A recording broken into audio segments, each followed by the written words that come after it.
Yeah, Prophet Marshall Occurrence. So this video is going to be about an ongoing campaign that I've been talking about for the past several years, which is which generation is responsible for the destruction of America? Which generation is responsible for the destruction of America? It's not every generation. And so many people have not been, how do I put it, insightful on how to pinpoint which generation is responsible for the killing machine that's in America. If you had to pinpoint one generation, which generation is it? It's the baby boomers generation. The baby boomers generation is responsible for the destruction of America. And that goes, and I'm gonna be talking from the black community side, but it's white baby boomers too. It's white baby boomers too. They are responsible for that generation. The baby boomers generation is the generation that's responsible for the destruction of America. If I had to pick one generation, it would be the baby boomers generation. Okay, so I want to give a salute to Coco Wilburn. She sent me a cash app, and I just want to give you a salute for that. You know what I'm saying? I'll be praying for you. You know what I'm saying? I appreciate that. You know, because you know, it's time to, you know, salute, respect those who actually put in the work, who actually is who is doing something, who is helping people, who is actually supporting those who's really talking about these real issues. You know what I'm saying? It's people that's not, they getting all kind of cash apps right now, you know, and they ain't talk about nothing. You know, it's just cause, and I ain't hating, I'm just saying, but they ain't really talking about nothing, and they getting all kind of cash hits, and especially females, no disrespect, but good looking females getting all kind of cash hits, man, just cause, you know, dudes mesmerized, or you know what I'm saying, or something like that. And like I said, I ain't hating. You know what I'm saying? Not at all. You know, but it's time to support stuff that makes sense. You know what I'm saying? But because of the wars that went on, you know what I'm saying, people felt like they wasn't gonna support me. But I'm always have somebody supporting me. It's that it's just gonna happen. So I want you to know, Coco Wilburn, what I do is I make sure that I send all that money straight into ministry. So I don't even take none of that money for myself. So it goes from me back into ministry. You know, and today I sent that money that you sent me, I sent that money to Taiwan and China, over by China, Taiwan and Mexico City. I sent the difference from sending money to Taiwan and sending money to Mexico City. The difference, I sent the difference that was left to Mexico City. So that's what I want you to see, what your money is doing. That's right. I want people to know what I'm doing with the money, because I could use the money, but I'm just so focused in spiritual warfare, man. That's all I'm about. And I would advise you too, Coco Wilburn, to do your own spiritual warfare besides me. I'm not telling you not to support me, but to also send money outside the country to ministries outside the country, because, like, for example, the $10, I made that like $280 something dollars, $284 in Taiwan. I made most of that $84.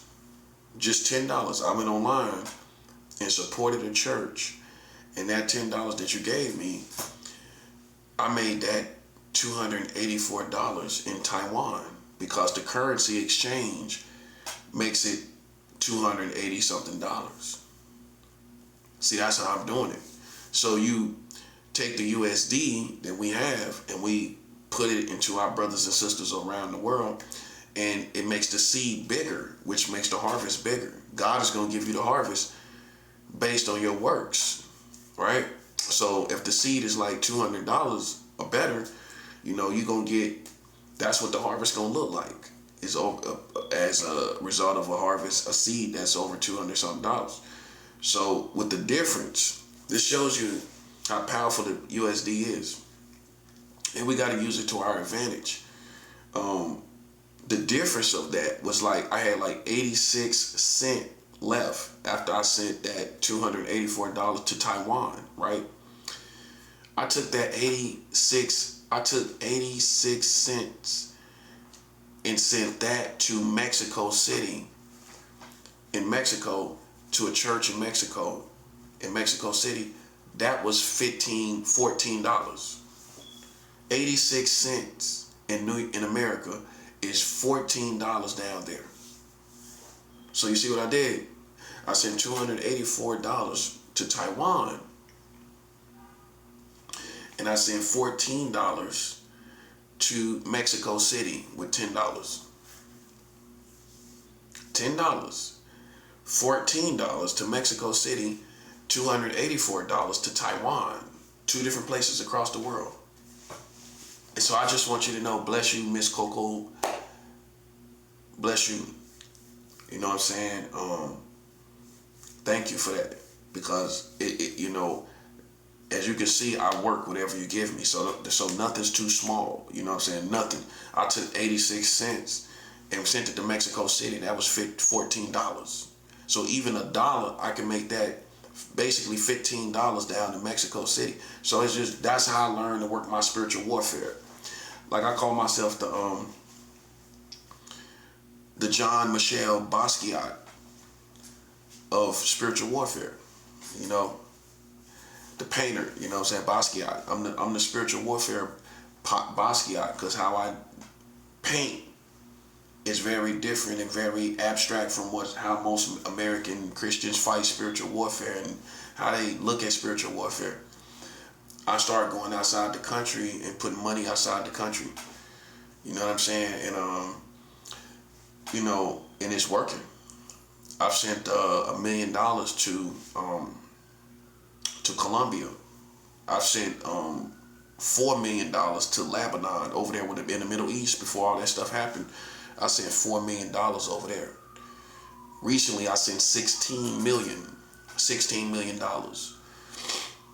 And that's should be about there.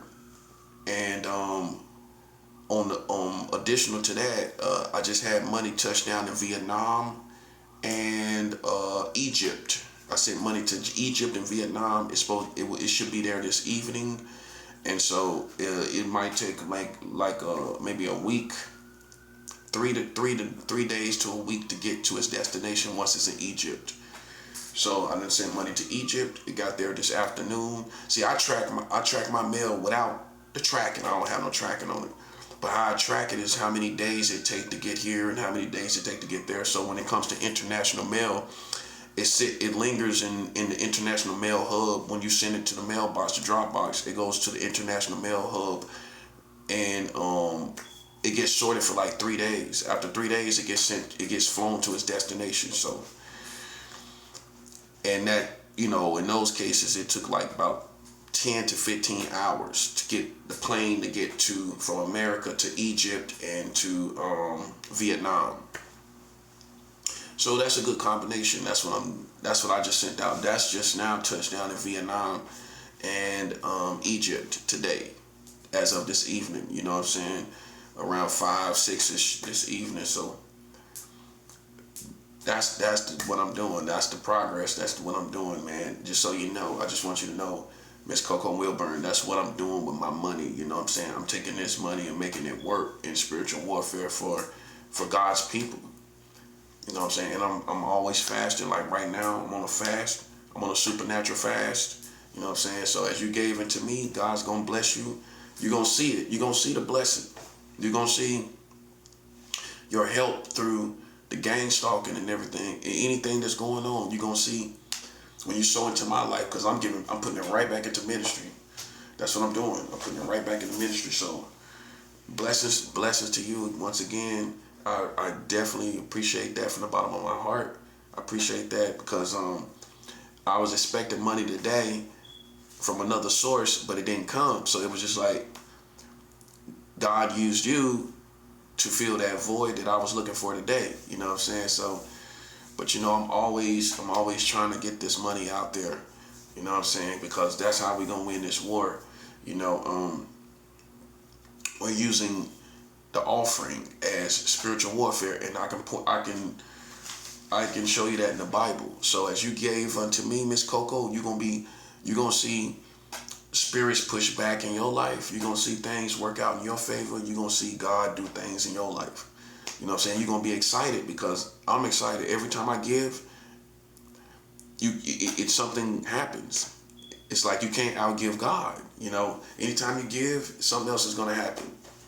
You know, so we're gonna keep that attitude, you know, in that same posture. You know what I'm saying? We know every time we fast, every time we give, every time we do anything spiritual, it's something's gonna happen. That's what gets you excited. That's what gets you motivated. Like, okay, something's gonna happen. See, the devil tries to take that from you.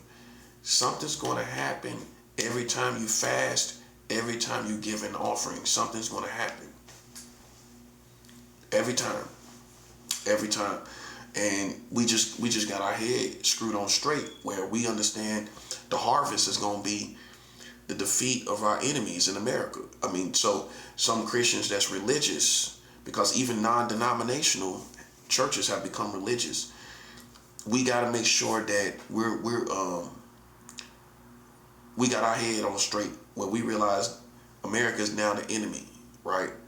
And a lot of these churches ain't gonna tell you that because they not being gang stalked. They ain't going through this weird stuff we go through on the internet and everywhere. They don't go through this stuff, you know. So you know, they gonna preach messages just sometimes to make people happy and to inspire people, and that's it's good to inspire people, but you gotta kick the real. Like the elephant in the room is America's gang stalking Christians. They gang stalking God's people. That's the elephant in the room. And I expect God's true people to address it. You know, not just sit back and just don't speak it. Like, let people know that you understand what's going on, and that we're not out here thinking we the only ones understand this stuff, you know. Because that's how I feel. Like, I sit back and act like, man, maybe they don't understand this. You know, but it's not only me, it's not only you, it's a lot of people going through it. You know, all you got to do is Google Christian messages on gang stalking, Christian messages on gang stalking, and Christian messages on monitoring spirits, and you're gonna see a whole bunch of messages come up from real Christians talking about being gang stalked, talking about monitoring spirits. It's like, so I mean, we're going through it. It's a secret war. Trump knows about this war. That shouldn't surprise you with his crass behavior and how he knows all about this. He knew about it his first term. Trump knew about gang stalking in his first term. He knows what's going on. You can't trust him. You can't trust nothing he talking about with saying he a Christian or whatever else he talking about pertaining to God. You can't trust that because he knows about people being gang stalked in his own country. He know about that, but he want to talk about Nigeria.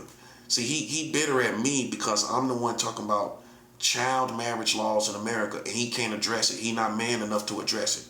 He can be man enough to address everybody else's issues, but when it comes to talking about marrying children, he can't address it. But he can address everybody's and their mama's issues everywhere in the world. Everywhere in the world, he can address Iran, all these other places, Ukraine. He can address all these other people, and but he won't address child marriage laws in the United States. He ain't gonna address that.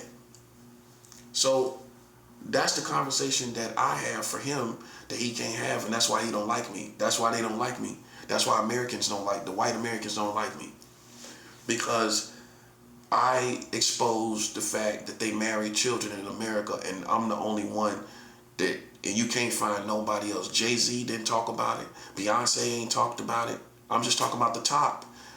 Spike Lee and anybody else that's pro-black, they ain't talked about child marriage laws in America. Okay, so then what would you think if you was me? That you higher ranking than these people? Besides the money, I'm higher ranking than these people. And that's it. The only thing they got on me is the money. You know what I'm saying? And some people either go, you got two tribes of people that go with the money and people that go with the information and the spirituality, and things to that degree, because there's no way you can compare those type of people to me, Jay-Z and Beyonce. It's insinuated, but it can't be compared, because they sat around and they supposed to be so cultured. They lived everywhere. They on the West Coast right now, as we know, it's public information, and they ain't saying nothing about child marriage laws in America. They ain't saying nothing about it. See, if it was me, and how you know he don't know, because when Jay-Z got accused by that little 12, 13-year-old girl, I would have came out, if I was educated on America, I would have said, first of all, America's marrying children. How dare you accuse me, or y'all accuse me? I'm just saying, I can face whatever it is, but at the same time, let's get it understood. This country is marrying children. That's all I'm saying. See, that's how I come out. I don't care what the accusation is. The first thing I'm going to say out my mouth, being educated on America marrying children, is before y'all even get started, let's understand something. Y'all marry children. Y'all marry children in this country. Let's get that totally crystal clear and understood. Before you start acting like y'all some holier than thou community and y'all love and protect children. We all thought that until we educated ourselves. Once we educated ourselves, you can no longer think that we protect children. Okay? That's the fantasy America. That's the fake America that white America issued to uneducated and ignorant people. All of us. They kept us ignorant. Meanwhile, they done had their fun with the children and everything. The damage is done. It's over. They already done it. You know what I'm saying? But it's intolerable in 2026 for somebody to challenge my integrity. I just can't. I can't stomach that. I can't digest it. It cannot be tolerated. We in a fallen world. That's what it is. Which means now it's so much bad stuff going on in America. You have to mind your business. That's a whole cultural shift, by the way.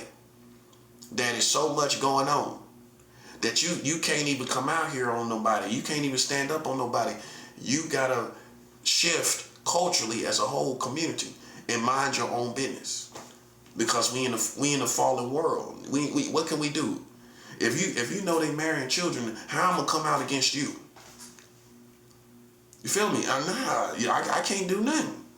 If I know they marrying children, I refuse to do nothing. I refuse to do anything. I refuse to do anything. If I know this country is marrying children and you out here gung ho about children, but then we know you're marrying children, that's retarded. No, If I tell the older generations, they always on board, and maybe Miss Coco Wilburn, maybe that's why you supported me, because I'm talking about this child marriage, and I appreciate that, man, because they out here assassinating people's character, at least trying to, and they're guilty of the same thing. It's just indigestible. You can't digest that. You can't stomach that. In other words, it's a form of racism. That's how I feel, because racism in this context is you got a different standard for the black man than you got for the white man. He can marry children and he ain't considered a child molester. What's that? That's a child molester.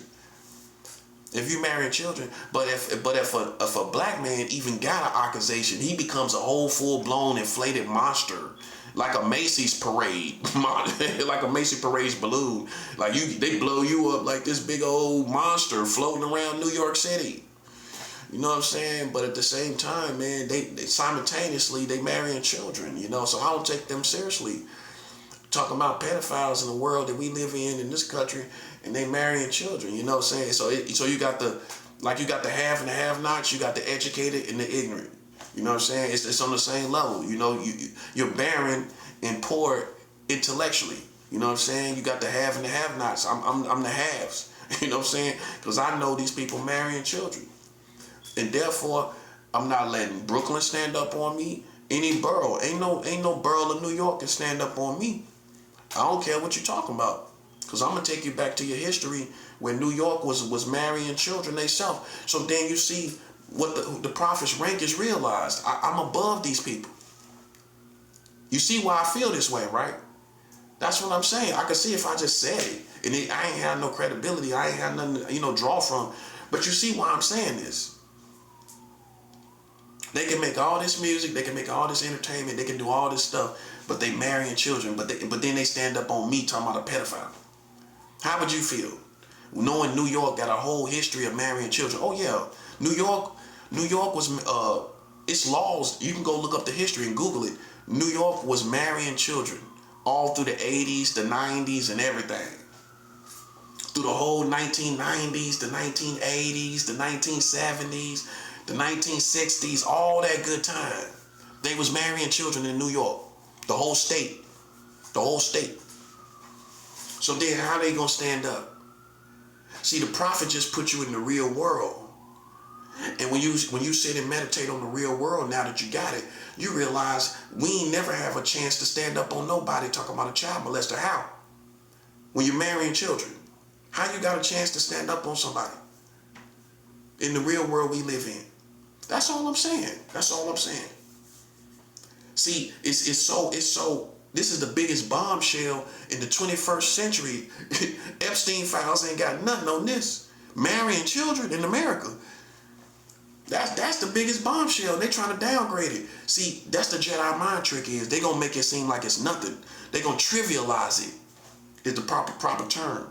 They're gonna trivialize me talking about child marriage. This is the biggest bombshell in the 21st century. As far as America, and definitely as far as sexuality, marrying children in America, ain't nobody know that. No, we ain't know that. I know black people didn't know it. We ain't know that. No, we ain't know that.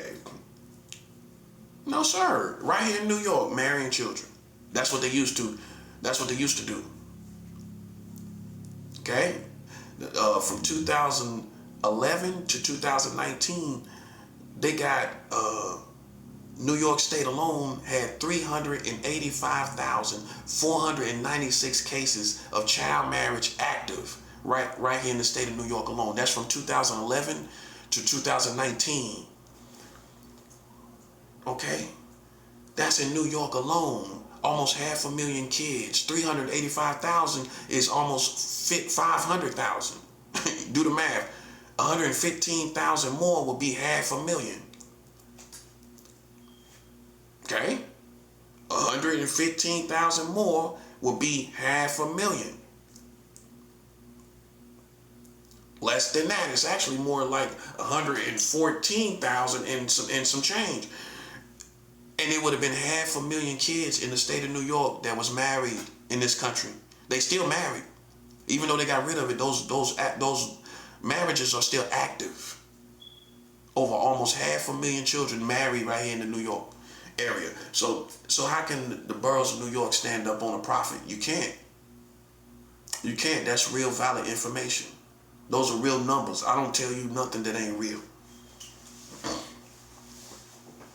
And see, people ready for that, for me to stop talking about that, but they love talking about me.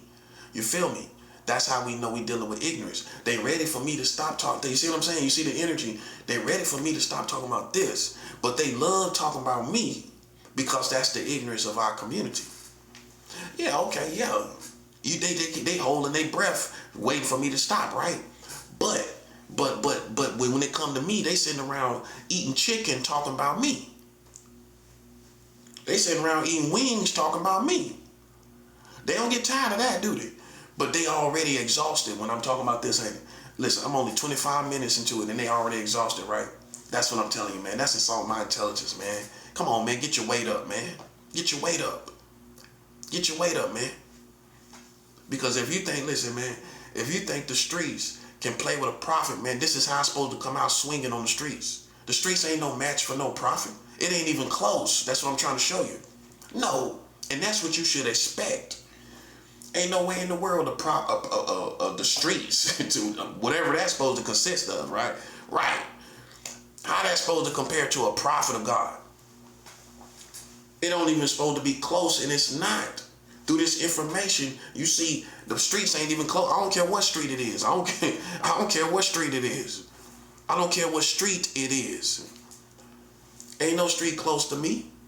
You can go to Compton, you can go to Brooklyn, you can go to Bronx, you can go anywhere you want to go. Miami, anywhere you want to go. Dallas, Houston, anywhere, you name it. LA, all of Los Angeles. Ain't nobody talking about no child marriage in America. I'm the only one talking about it. Chicago didn't talk about no child marriage. I'm the only one. The old block ain't saying nothing about this. That's all I'm saying. Old block ain't say nothing. Tookerville didn't say nothing. I'm the only one. I know my geographics, buddy. Yeah, you ain't think I knew about old block and Tookerville? Michelle Obama come from the old block. That part, Parkway Gardens, that's where she come from.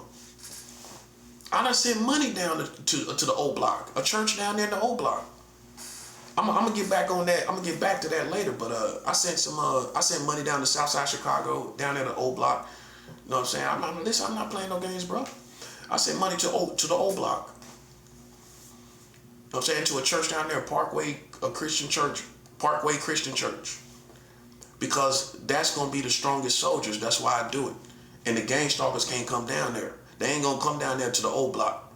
So they ain't gonna be able to effectively curse and play games around the church where I give money to. You see why I do that? Because if you send money to a little church in the suburbs, all these little witchcraft, little lame gothic people, you know the type I'm talking about, they gonna ride around in their cars, call themselves cursing the church, right? Until you find a church in the hood. And now no Freemasons ain't gonna try to come down there like that. Ain't none of these little witchcraft people gonna come down there like that. They ain't gonna come to the old block. Nah, they ain't built like that. It ain't gonna make sense. That part. It ain't gonna make sense and you gonna stick out. It ain't gonna make sense to them people. That's why I found me a church in the old block, Parkway Gardens. Oh yeah. I'm sending money to Vegas. I found a church in Vegas, everything. Yeah. That's right. I send money down there to the old block, so you know now I'm absolutely relevant to the end of the world. That's all I need to tell you. I know about the old block in Tookerville. You know what I'm saying? Because most people my age, old heads, all they gonna talk about is what Pac was talking about. Pac wasn't talking about the old block in Tookerville, because those geographics they ain't even come about. Them slangs and names didn't even come about while Pac was here. So Pac didn't talk about old block and Tookerville and all of that. You know what I'm saying? So I just want people to know I ain't one of them old heads that's in the 90s, you know what I'm saying, still talking about how do you want it like Tupac, you know what I'm saying? And I'm just talking about LA and New York. You know, I'm gonna talk about Tookerville and because really that's where it's popping as far as the streets. It's 100, ain't no game. You know what I'm saying? Tookerville and Old Block, you know what I'm saying? Them dudes cutthroat. See, I was listening to Chicago rap drill before anybody else was. I was listening to Chief Keef and you know, in that camp over there before everybody else was really. You know what I'm saying? Like now drill done took off to where in New York, that's all you hear is drill. But let's remember that drill came from Chicago. It didn't come from no New York. That's a Chicago wave, and you know, everybody want to be like them because they on fire, you know what I'm saying? They don't play no games out there. That's why even New York had to follow suit. New York even had to follow suit and practice drill and make drill rap. They had to, because Chicago was just undisputable. You know what I'm saying? If you left them alone with drill and you was doing whatever you was doing outside of that, it was gonna start looking whack. You know what I'm saying? These young dudes jumping on them drill beats in Chicago, you know, if you ain't doing that, you gonna look whack. That's why they had to follow suit. See, it was so powerful, they had to follow suit. They had to. But I'm just saying, I was listening to Chicago rappers because you know, they mentality. You know what I'm saying? As far as soldiers, I was listening to them before everybody. You know what I'm saying? Let's just put it like this: before drill really took off in New York, I was already listening to like Chief Keef before drill really took off.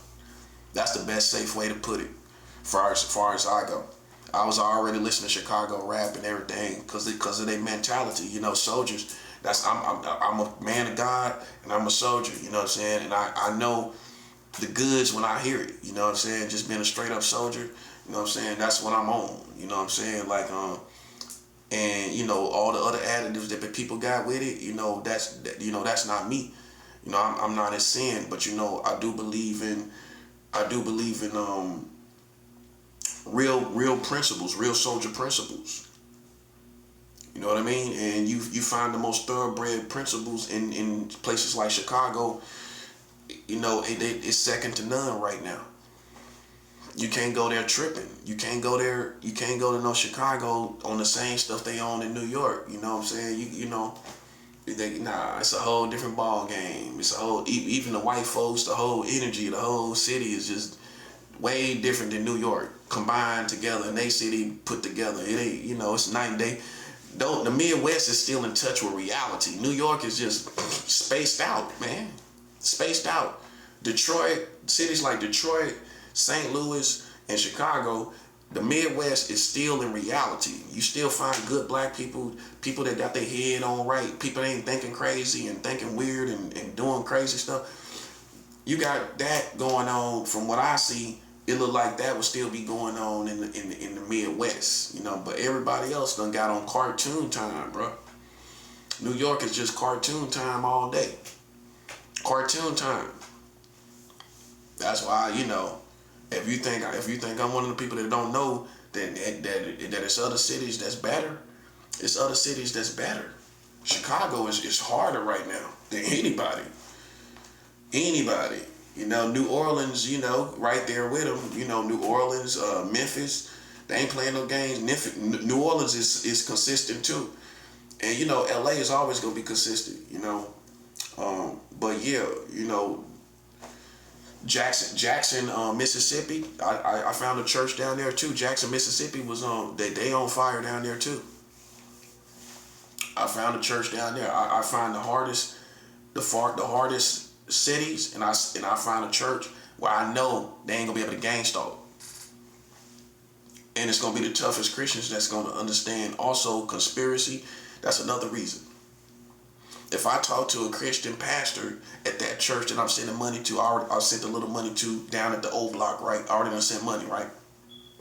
If I send him a letter talking about conspiracy, he gonna believe it. You know why he gonna believe it? Because it's so much conspiracy in that side of town.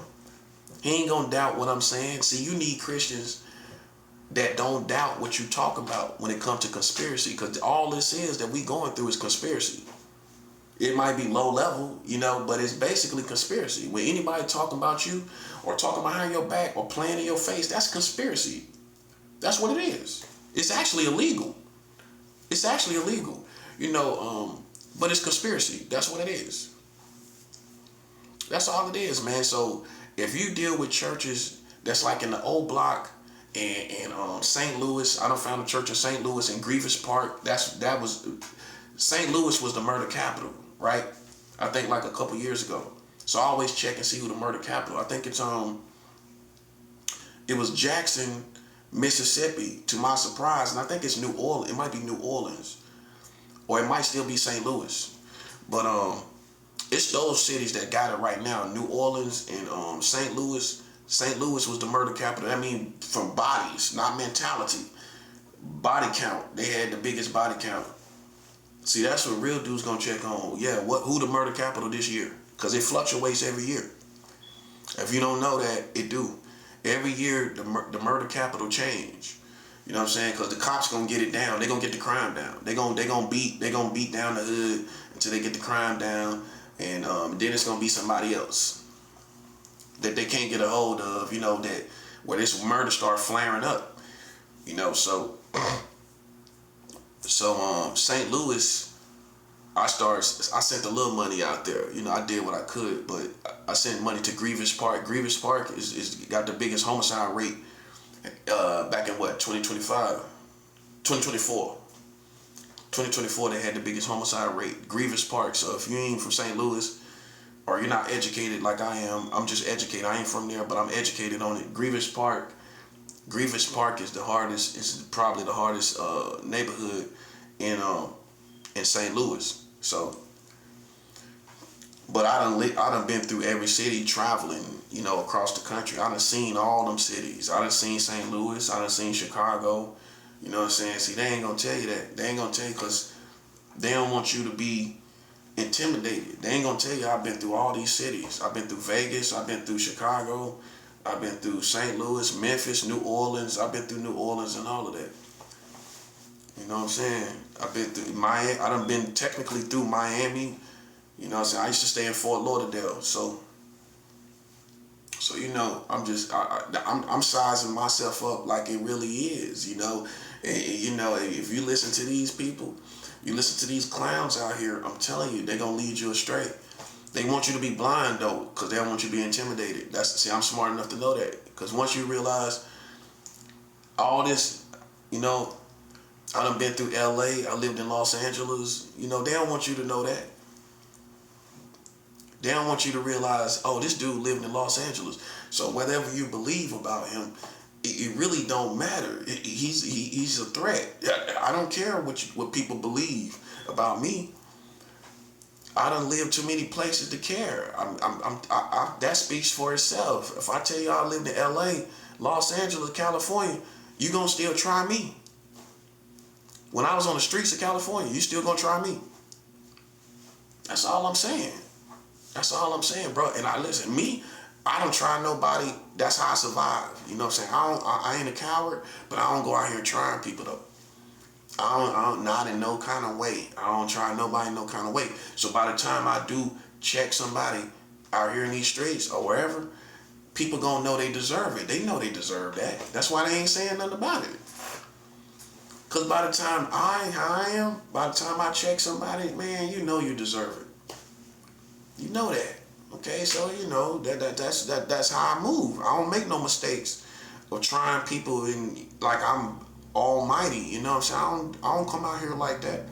I hate bullies. I don't like bullies. That be the worst kind. The ones that's anti-bully, them type of people be the most dangerous people because they probably done got bullied in their life at some point. And you know, and they ain't taking nothing off nobody. It's a trigger. It's a trigger for them type of people. It's a trigger for me. For somebody antagonizing me is a trigger because of what I went through as a kid. You know what I'm saying? That for me, it's a trigger. You know, where I feel like I need to check people, need to defend myself, things like that. That's why it's the worst thing to play with somebody like that. Anti-bully, somebody got bullied, cause they gon' snap way harder. The first time I ever thought about killing somebody, it was a bully in school. I literally thought about killing him and taking his life. I fantasized about it. That was the first time. See, for other people, it might be, you know, somebody, your homie might have got shot or whatever, something in the streets. For me, first time I was triggered to think about killing somebody was this dude bullying people at school. This bully dude. And I just fantasized when I went home thinking about killing this dude, man. You know what I'm saying? Little did he know. Because, you know, a bully don't know, man. A bully just think, oh, I'm just having fun, you know, and you shouldn't even take that seriously. That's really their attitude. It really is.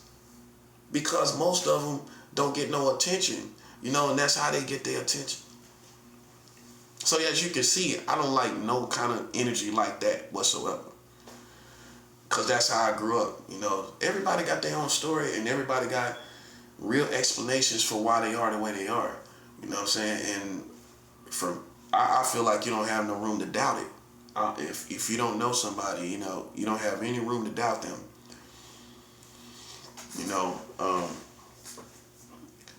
You know, so if you can imagine how I see these people out here. I see them as trying to be bullies and thinking they bad, thinking they alpha males and all of that. All that stuff we despised in school, them type of people. They the same. I think they the same type of people that was in school. These ones that think they alpha males, or they think they hard and everything, they trying to show out for everybody. They think they popular. Them same type of people that we kind of despise, We still kind of got our respect from them, you know what I mean? But we kind of stayed away from them because it's a little bit of corniness that comes with it. It's certain type of people that didn't want to be the best in school, the most popular in school, because it's a corny element that you got to deal with. You know what I'm saying? It is. If you're in school and you're the most popular, you got to deal with all these corny elements. Like the teachers, you're gonna be closer to the teachers than us. You know what I'm saying? You're gonna be closer to all these other people. You know what I'm saying? And we're more like the outsiders. You know what I'm saying? See, me personally in high school, I was cool. I was cool with everybody. This gives you a perfect example. I went to the football players. The best football players in the school, I went to their house and chilled with them and smoked weed with them and everything. I was cool with the football the football kids, the jokesters, the pranksters, the stoners, everybody. The little white girls that like to smoke weed. I was cool with everybody. That was my personality. And once you say you don't chill with the football team, you cool. You gotta be. I'm over his house chilling with him. And just me and them one-on-one. I ain't bring nobody with me. Just me and this dude. Cause me and him was cool. Every time we see each other, we was always laughing. Cause at that time we was always high. So it was this ongoing joke between me and him. Like, are you high? I'm like, yeah.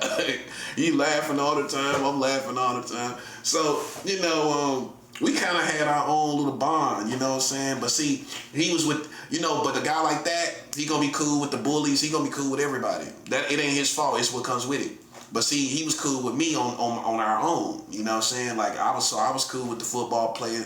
That tell you what type of dude I was. I mean, was I the most popular guy? Nah, but I was on the scene with at least the coolest people that you might respect. And everybody know that ring bells, names that ring bells, or people that people pay attention to. I'm gonna be cool with them.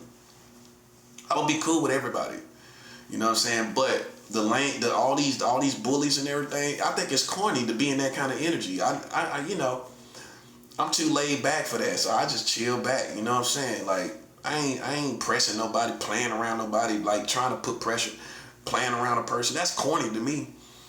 And by that time, I was a stoner anyway. So imagine me smoking weed and then I'm like playing around somebody. A weed smoker just want to chill.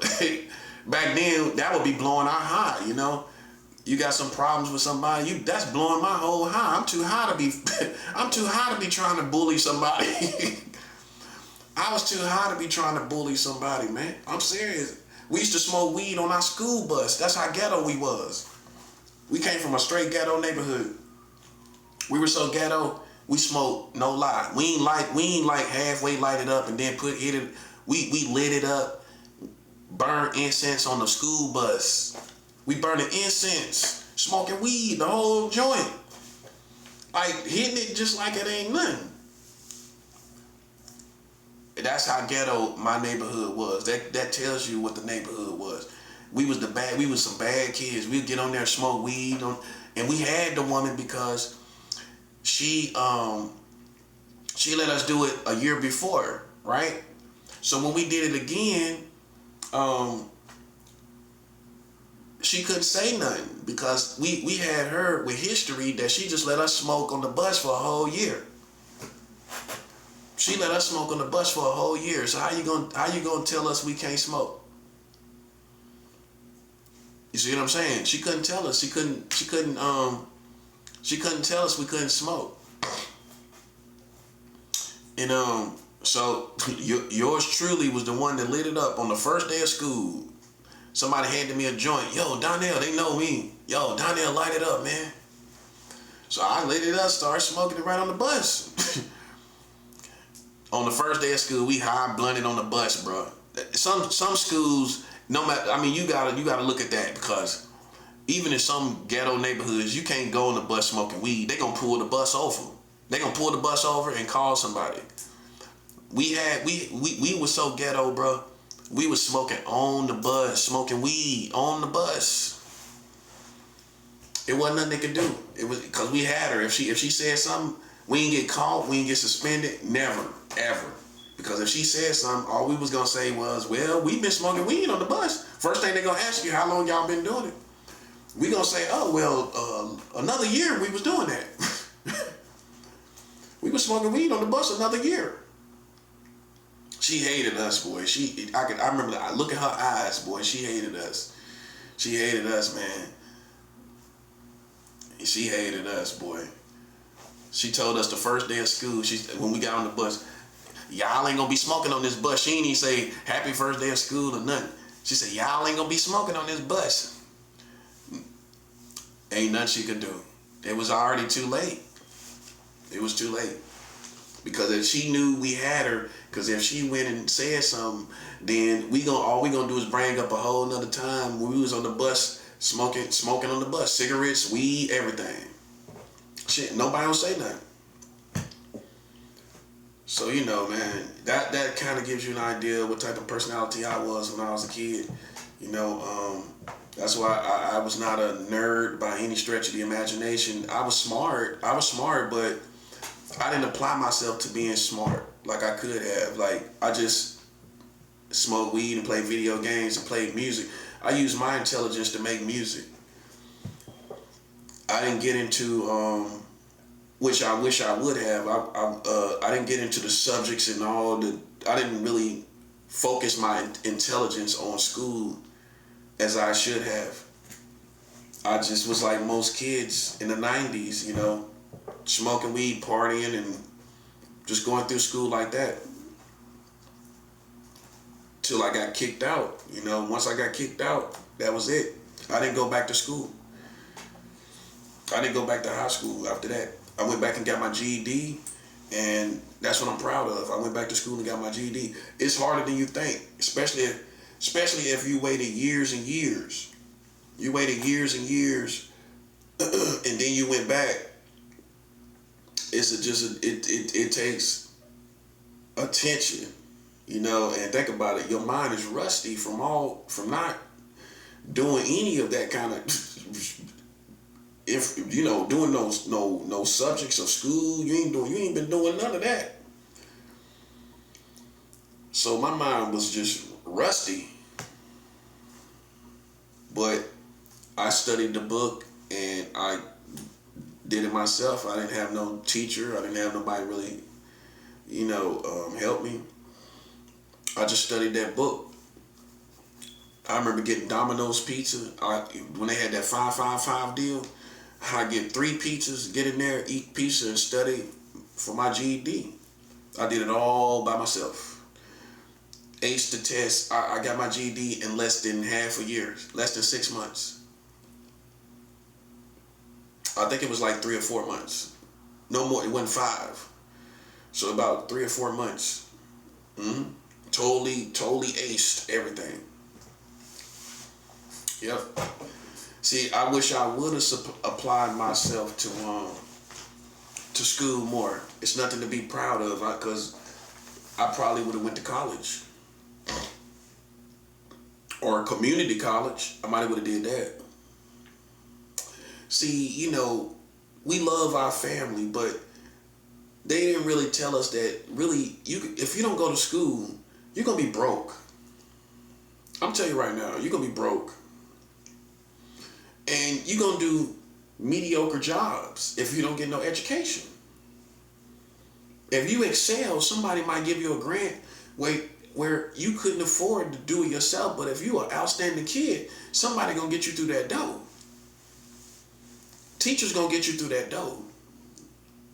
Think about it. That's what happened to them smart kids. They ain't got no money, but how they get grants, and people and them teachers make sure they get them through that door and get them in college.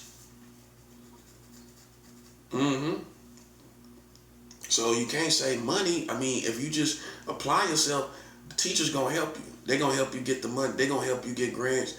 They're gonna keep working with you. Mm-hmm. Especially in your last couple years in school, in high school, halfway through high school. If they see you're a promising kid, they gonna really try to help you to go to college. You gotta remember, everybody that went to college didn't have no money. You know what I'm saying? All they did was really apply themselves. You know, and I was nowhere near that. You know, I at times I showed signs that I could apply myself, but I just like smoking weed and making music. That's all I like. I like that more than girls. More than girls, I just like, especially being young and innocent, I like smoking weed and making music and playing video games more than girls. I still did a little something here and there, but not as nearly as much as I could have. I cared more about things that kids care about, which is smoking weed, um, and making music. I could make music. That's what my mind was at. The music and weed. That was it. That was my life. You know, that was it for me. But you know, girls ain't gonna stop. If you look good, they gonna be persistent. So I always had girls that kind of, especially because I was laid back. I always had these girls that kind of like, you know, more aggressive. You know, try to holler at me or whatever. You know, that's the kind that I was always attracted to. The aggressive girls. If they weren't aggressive, I wasn't gonna pursue them. It just wasn't my style. I just wasn't. I like girls that pursue me. You know, that's how I always been. That's the best kind. To me, the most aggressive kind. The aggressive kind of girls. That was the best kind for, you know, or they came into a certain place where they'll say enough, you know what I'm saying, and show signs of being, you know, a little standoutish, a little pursuing of you. If they're a little pursuing of me, that was enough. But if it's just a shy girl, that's not my style. That's not my style. Nah. I just got used to aggressive girls. That's what it was for me. So, yeah, you know, so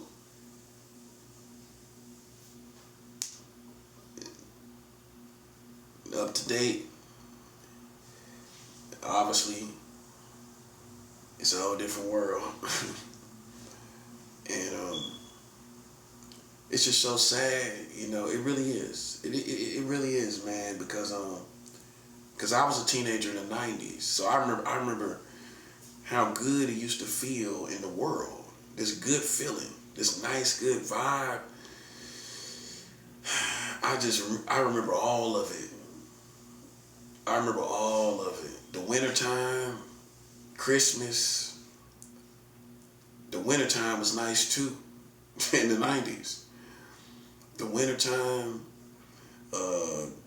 you grow your hair out, got your fro, put some grease in your fro in the wintertime.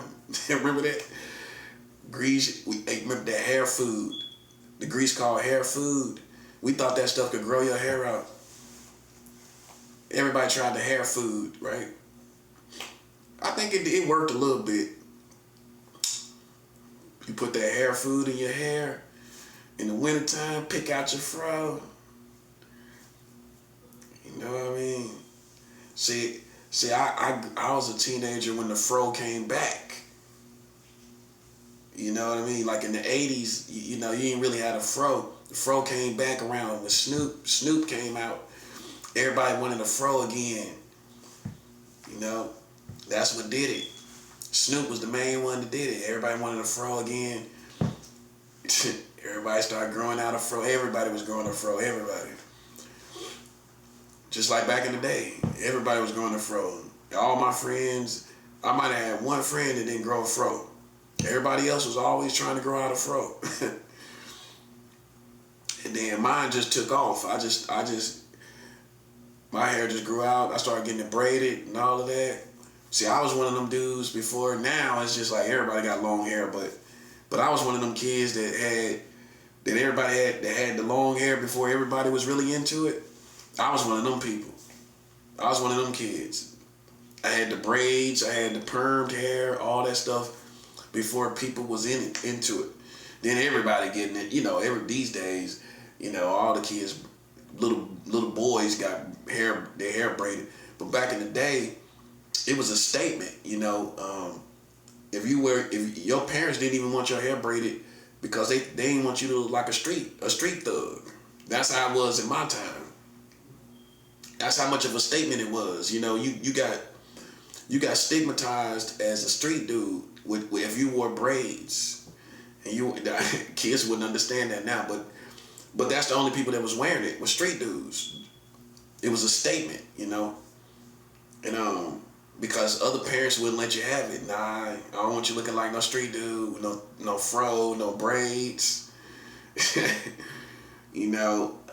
I was just like one of the only kids that really had the braids, the perm, especially the perm hair. That's on another level. I had the perm, ponytails and perms. Some kids couldn't go that far. Their parents wouldn't let them go that far. So, I was one of them kids that was like with the braids and the perm and all that stuff before everybody else was into it. So that tells you my personality. That's how I was in school. People always paid attention. I think they paid attention to my hair. I think that's what it was. But I didn't do it for that reason. I did it for me. I wanted to grow my hair out. I wanted to get braids before I died. I remember saying, before I die, I got to get braids. Like, that's how bad everybody wanted braids. Like, man, I gotta have braids. I gotta have that. So, then I just started getting my hair braided all the time. As a kid, man, that was the bucket list. Once you seen how cool that looked with the braids, the cornrows and everything, man, that was like, I said, I gotta have it before I die. I gotta get my hair braided before I die. Yeah, man. And see, the only hairstyle I didn't get was the dreads. Dreads, the reason why I didn't get dreads is because I like to switch up my hairstyles too much. That's the only thing I didn't want. I know they got all kind of little stuff you can do, but I like to switch up my hairstyles too much. I wouldn't like the same hairstyle, for years and years and years. That's just me. That was what held me back. It's just that, But it's all kind of stuff. I think it's more innovative now as far as dreads. But back in the 90s, if you can imagine, or early 2000s, when everybody started getting them, I wasn't interested in it because I like to switch up. And they wasn't really doing all the braids, all the little stuff they do now, like doing all the stuff they do now. Nah, they wasn't doing none of that. They had to though. Because everybody was wearing it. It's like, man, people sat down and had to think about a whole bunch of styles. Now everybody got their own original style with their dreads and everything now. But I thought about it. I thought about growing it out, growing some dreads, but I don't know, man. I don't know. These days I really don't. I like the bald head. I like that because it shows my full complexion. You know what I'm saying? It shows my full ethnicities.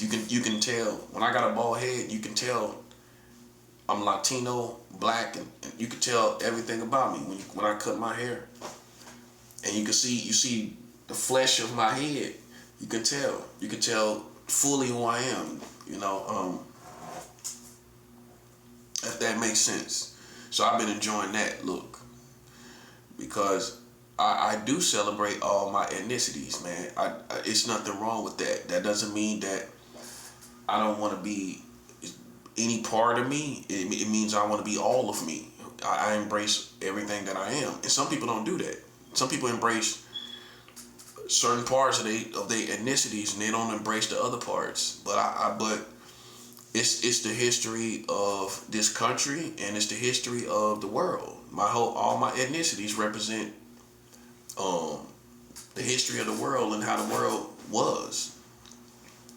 So why I ain't gonna address? I mean, that's a beauty in that in itself. You got all these ethnicities, and that means your ancestors were interacting with all these different people to survive, because that's what it was based off of.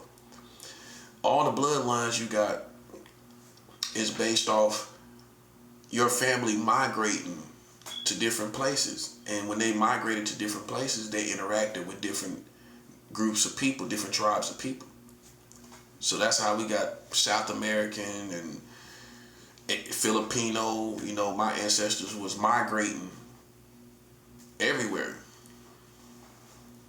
And then ultimately we were forced to migrate here in America, and then that's how we got European bloodlines from that migration. That was forced migration, but we still intermingled with their tribe without trying to. But then you gotta embrace that too. You got European English in your blood. You gotta embrace that too.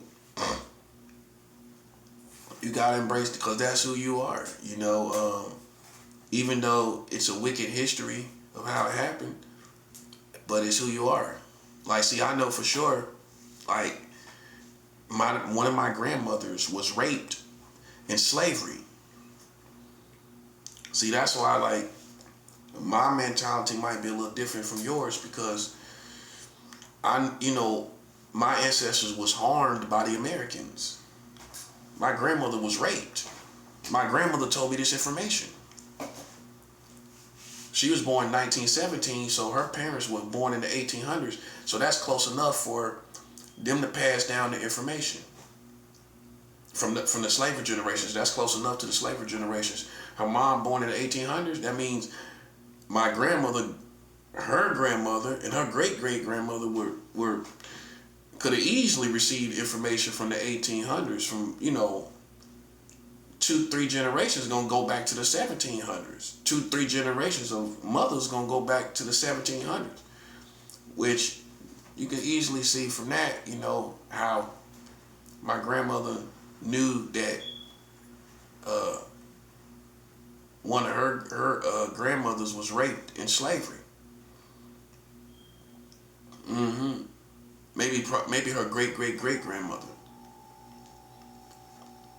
Yeah, so that I do know. Now, see, everybody can't say that. You can't say that. I know the history of my family. Like, mind you, I come from the Carolinas, so I come from the South. Yep. So then you're going to feel a little different towards these white people when you know they raped your grandmother. You know what I'm saying? And everybody didn't go through that, but my grandmother did.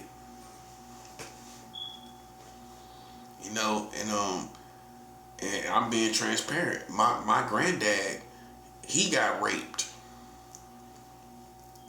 Imagine that. Your granddad got raped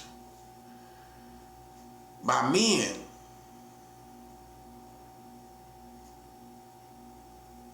Black men raped my granddad.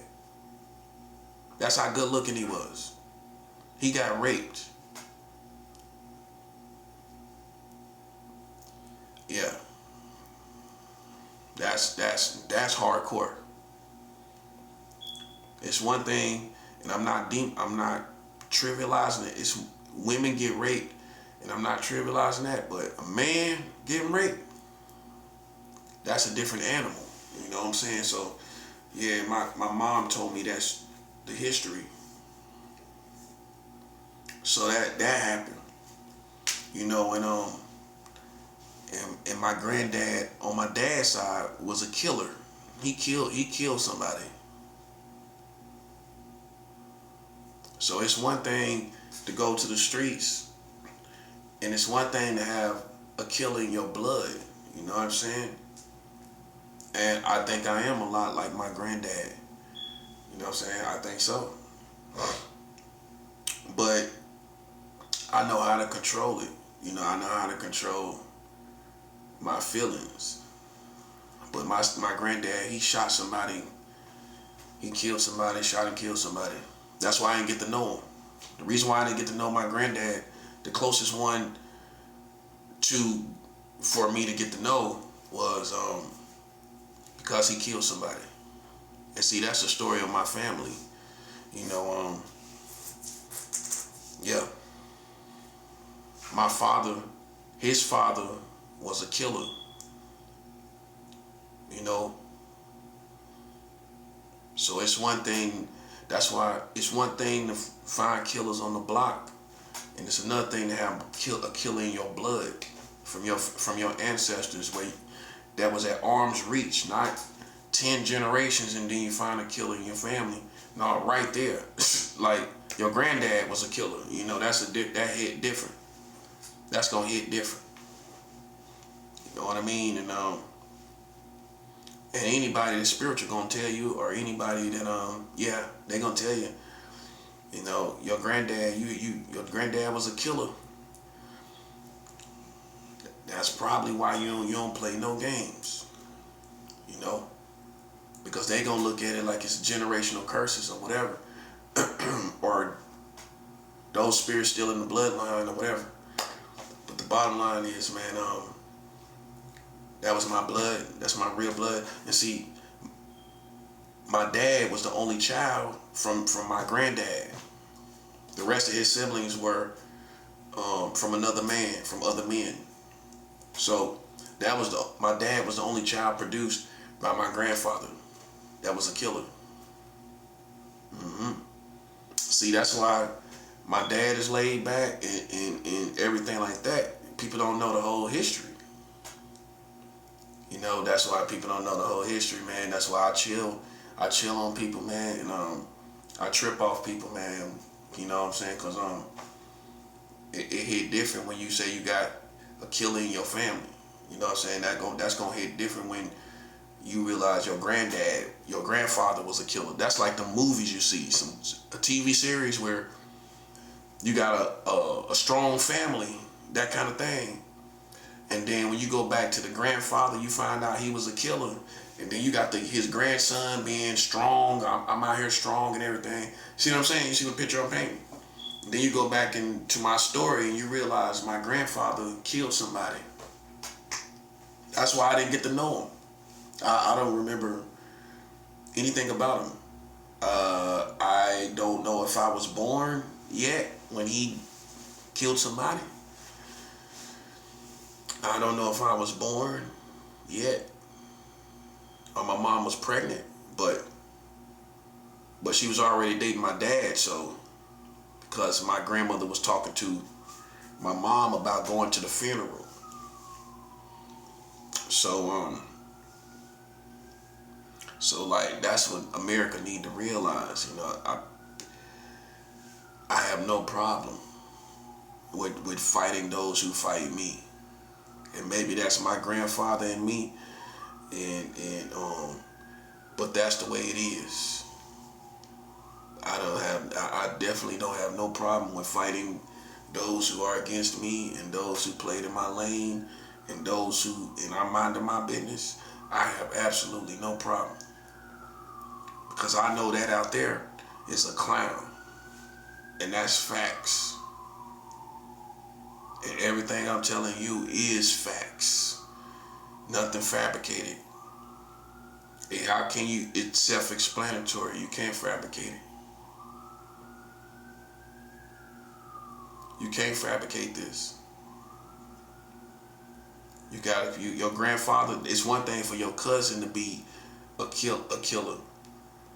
But it's another thing for your father, your grandfather to be, where you get your blood from. You don't get your blood from your cousin. Y'all share certain blood from certain family members. You don't get your blood from your cousin. You get your blood from your fathers and your mothers when you find that it's my grandmother used to have a gun. My grandmother used to have a gun. She put it under her pillow. I think it might have been a 357. I think it was a 357. I seen it and everything. I think it was a 357. She named the gun and everything, Roscoe. So I mean, she named the gun Roscoe.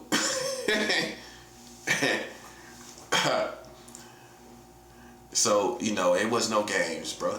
It was no games. You know, that was my grandmother, and then that's on my mom's side. My grandmother used to have a gun under her pillow, and then on my dad's side, my granddad was a killer. You know, so you know,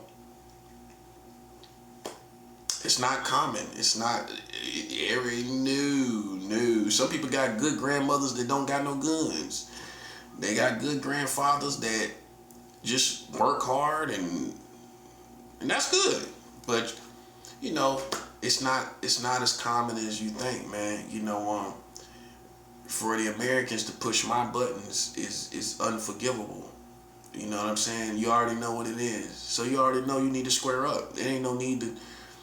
You might as well square up and fight, cause as American community, cause I ain't gonna stop. I'm not gonna stop. I'm not gonna stop at all.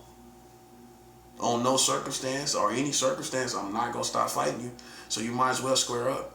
As simple as that. That's what the streets gonna tell you. You might as well square up, because I ain't gonna stop. I'm too justified in my cause, man. I'm too justified in my cause. You playing with me, it's perfect. I don't gotta explain to nobody in the streets why I'm doing what I'm doing. I don't gotta explain it to nobody. Everybody understand why. And I like it like that. You, on the other hand, that play with me, you have to explain your position. You constantly scared of someone harming you for your position. I have no fear, because I know I should do this. I should defend myself. I know that. It don't matter who it is. It don't matter if it's black people either. No, it don't. Not to me. It don't matter to me. And that's all that matters. Is that it don't matter to me. Because if you're bad enough to come out here and play with somebody that you don't know, then you bad enough to take the punishment for playing with somebody you didn't know who you didn't know you was playing with. You find out you didn't really know this person. You didn't really know what they was capable of. You deserve that. You deserve what they got to give to you. That's how I feel. That's how I feel, bro. That's what I'm saying. See, I don't go cry and sing all these stories, but see, that was kind of the dark haze in my family. Is I was born into that. My dad, my granddad killing somebody. I was born into it, and I didn't realize it. So it was always this kind of quiet, kind of haze. You know what I mean? If you can imagine. And I really didn't know what it was until I got older and my grandmother explained the story. My dad didn't explain it. My grandmother explained.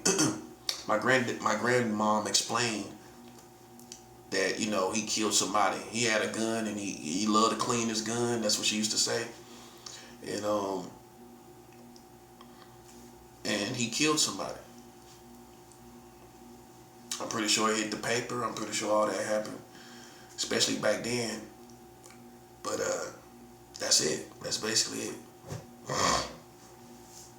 That had to be like the late 70s to the early 80s. Something like that. Because my mom was already with my dad, so that had to be the late 70s to the early 80s. It's just how I see it, man, is that people shouldn't be playing with people they don't know. That's why I don't have no compassion. I mean, it's just no. It's no excuse. It's no excuse. So that's why I'm in the position I'm in. This is why I'm like this, just in case you wondering why I'm stuck on this position, because they've been playing with me for years. They played with me for years and years, and that's what they not telling you. They ain't telling you the whole story. And that's common sense. They ain't gonna tell you the whole story. If they made a mess, they ain't gonna tell you how big the mess is. They gonna tell you what the same narrative. They ain't gonna tell you how long they seen me and how long they been watching me. They ain't gonna tell you all of that, because that's gonna tell you, well, okay, years and years and y'all still ain't figure this dude out, or you still ain't finding nothing on him worthwhile. Okay, so then y'all shouldn't be playing with this dude after years and years and years. Right? So that's why they ain't telling you the whole narrative. They gonna push that same weak narrative and everything, them same weak politics that I done beat a million times, because they think it's a game. That's why now you see why I don't have no compassion. It's not that I don't have a heart. It's not that I'm not a good person. It's that it's done went on for years and years. 10 years. I've been through this for 10 years solid. And there's people out there that think that's the funny part. They think this is the funny part. That you done played with this person for over 10 years. That's the funny part to them. You know what kind of clowns I'm talking about, right? That's funny to them. That's funny to them. I'm from North Carolina. I'm a black man from North Carolina. I'm gonna fight you until the day one of us die. Unless I get my money. You know, just like a black man gonna tell you, unless I get my money, I'm gonna fight you to the day I die or you die. That's what happens after you keep playing with somebody over and over. That person's gonna settle in to locking in to fighting you for the rest of his life. That's what's gonna happen.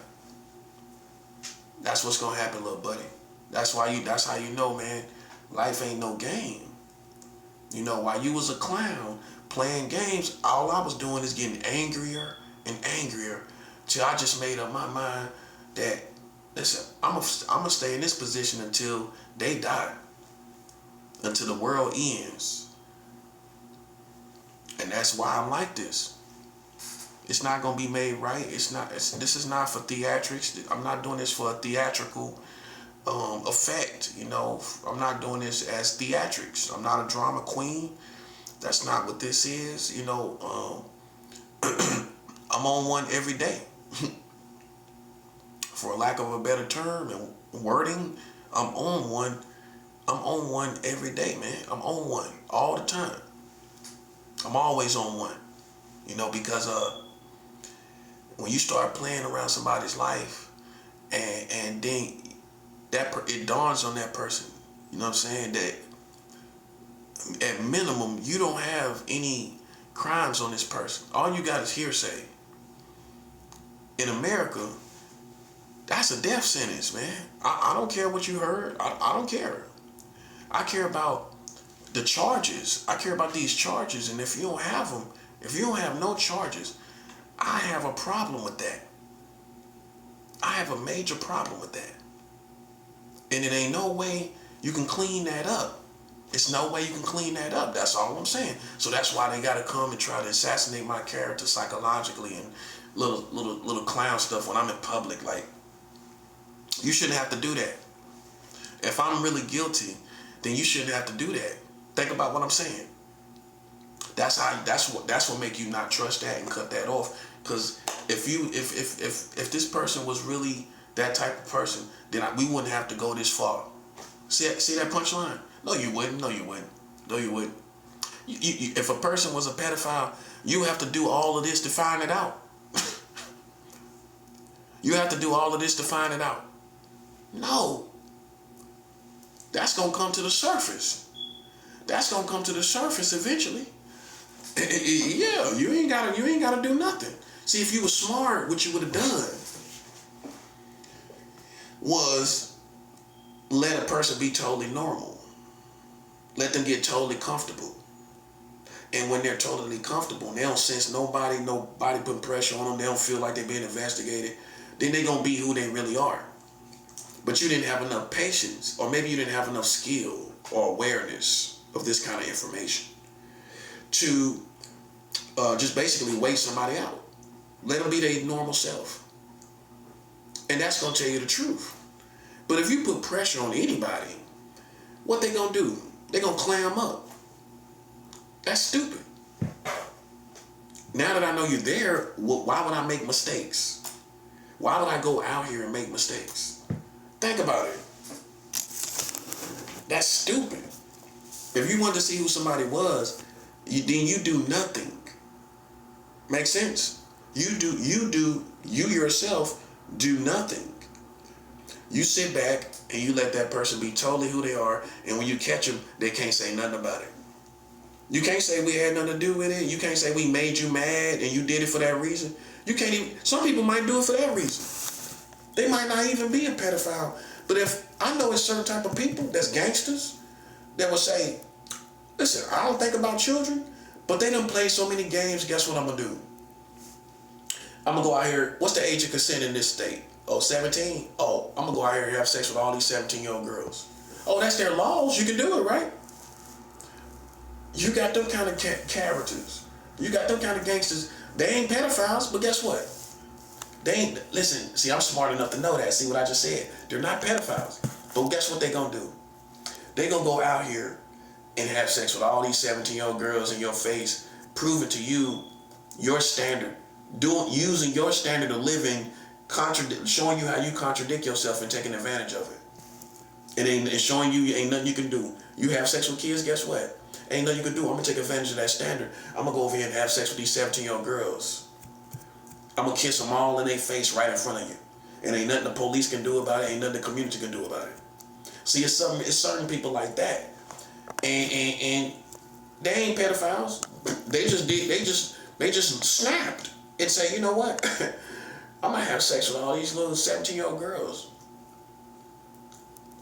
I don't care what they think. See, it's certain personalities like that. See, I wasn't like that. Me, I just decided to prove who you are with marrying children in your country. I showed you yourself while I was still with grown women.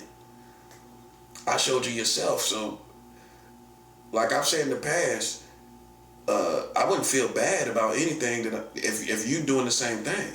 That's not how psychology works. Psychology works that if you're having sex with children, I'm not gonna feel bad about that, buddy. Because I'm gonna look and see that it's other people that think just like that. They think just like that. So why would I feel abnormal or bad? when you got people doing it by law, some people feel totally justified.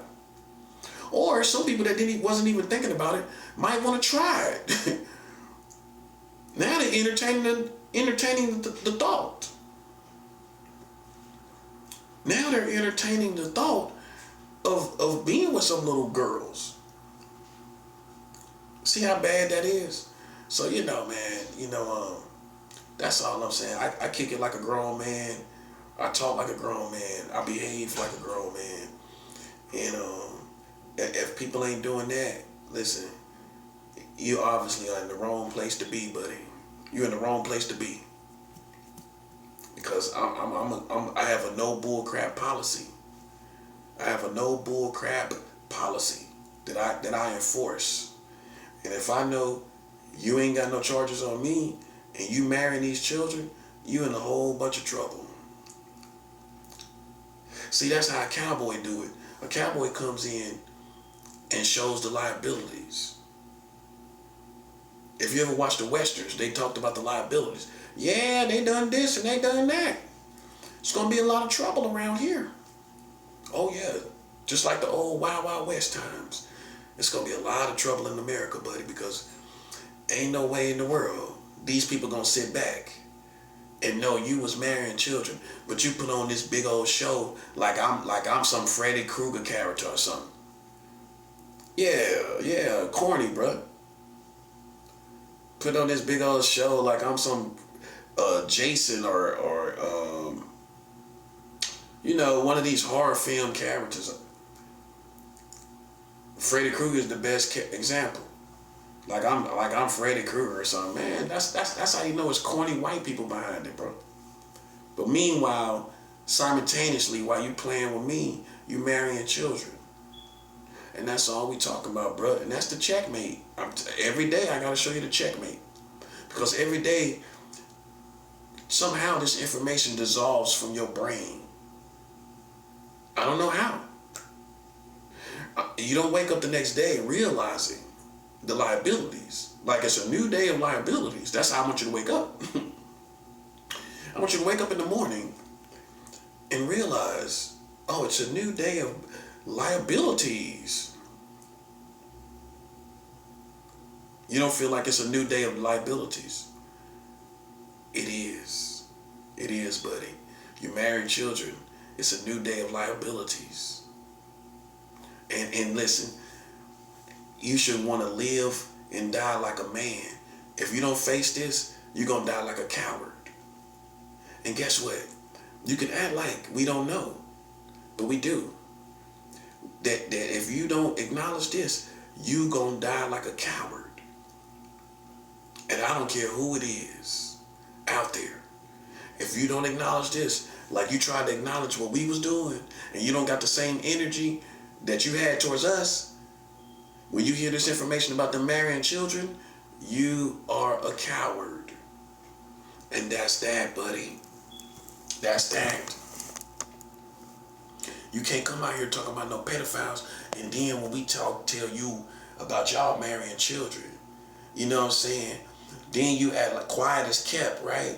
Quiet as kept. When we start talking about you marrying children.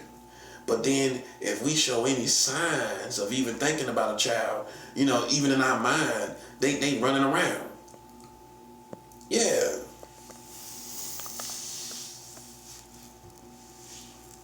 That's what I'm saying. These corny white people walking all around like they got something on me. You can't be serious, bro. You corny as they come. I am convinced these new generations of white people, some of your ancestors was kind of tough, but you corny as they come, bro. Ain't no way in the world you're going to be out here talking about no pedophiles and you marrying children. And then you keep going when you done figured it out, you still keep going. That's a clown, bro. I don't take you seriously. That's that. I mean, ain't nothing else to talk about. You know, but I got to set the tone. I got to set the mood, you know what I'm saying, for the realness, man. You know, we can't have these lames out here, you know what I'm saying, talking about something they don't know nothing about. And I call it like that because if you knew something about it, you wouldn't even be in the position you in. You can't be. You know they married children, you can't be out here. Not in your right mind. Who's gonna be out here talking about a pedophile when they marrying children? Except if it's for your own personal children, right? But if it ain't your children, how you gonna be out here when the whole country is doing all this other stuff? That's all I'm saying, bro. That's all I'm saying. See, I done broke this down. I asked, like they say in California, I ask all the right questions. I ask all the right questions. You know what I'm saying? That's how I get it all figured out. You know what I'm saying? Because I'm beating people with my mind. I'm beating people with the truth. Because anybody can shoot. Anybody can kill. You know what I'm saying? But when I kill what they think they are, that's another level of death. It's another level of death when I kill this fake image that America had this whole time that they protect children and love children. I killed that. I killed that. I killed this fake image like they love children so much. Ain't nobody thinking that no more. Not me. Ain't nobody thinking America love children so much and they marrying children at the same. That see all them images they give you of the kids running around on the internet, on these movies. It's all fake. When I tell you this, you don't think it's fake. To a certain degree, it is. So, well, as far as the well-being of children, they don't really care about how you care about the well-being of children and you marrying children, bro. Make it make sense, man. Make it make sense. You're marrying children, but you care about the well-being of children. Come on now, make it make sense now. Make it make sense now. You care about children, but you're marrying children. Come on, bro. See, this is why I should already have the bag, bro. That's what I'm saying. As soon as I talk like this, I feel like I should just have something. I should have something. I should have something. That's real. You start talking like this and you know you're the only one doing it. I'm sorry, man. I feel entitled. Yeah. I feel a little entitled. I do. I feel a little entitled. So, this message, the second half of it, is going to be about the generation that destroyed this country. This goes hand in hand because this stuff they've been doing has destroyed this country. You know, I'm going to break down what generation did destroy this country, if I had to pick one. So if you don't know, there's every generation has a label, a name in America. So you're born into a certain date, and when you're born into that certain date, you're going to be in a certain generation, and that certain generation has a certain name.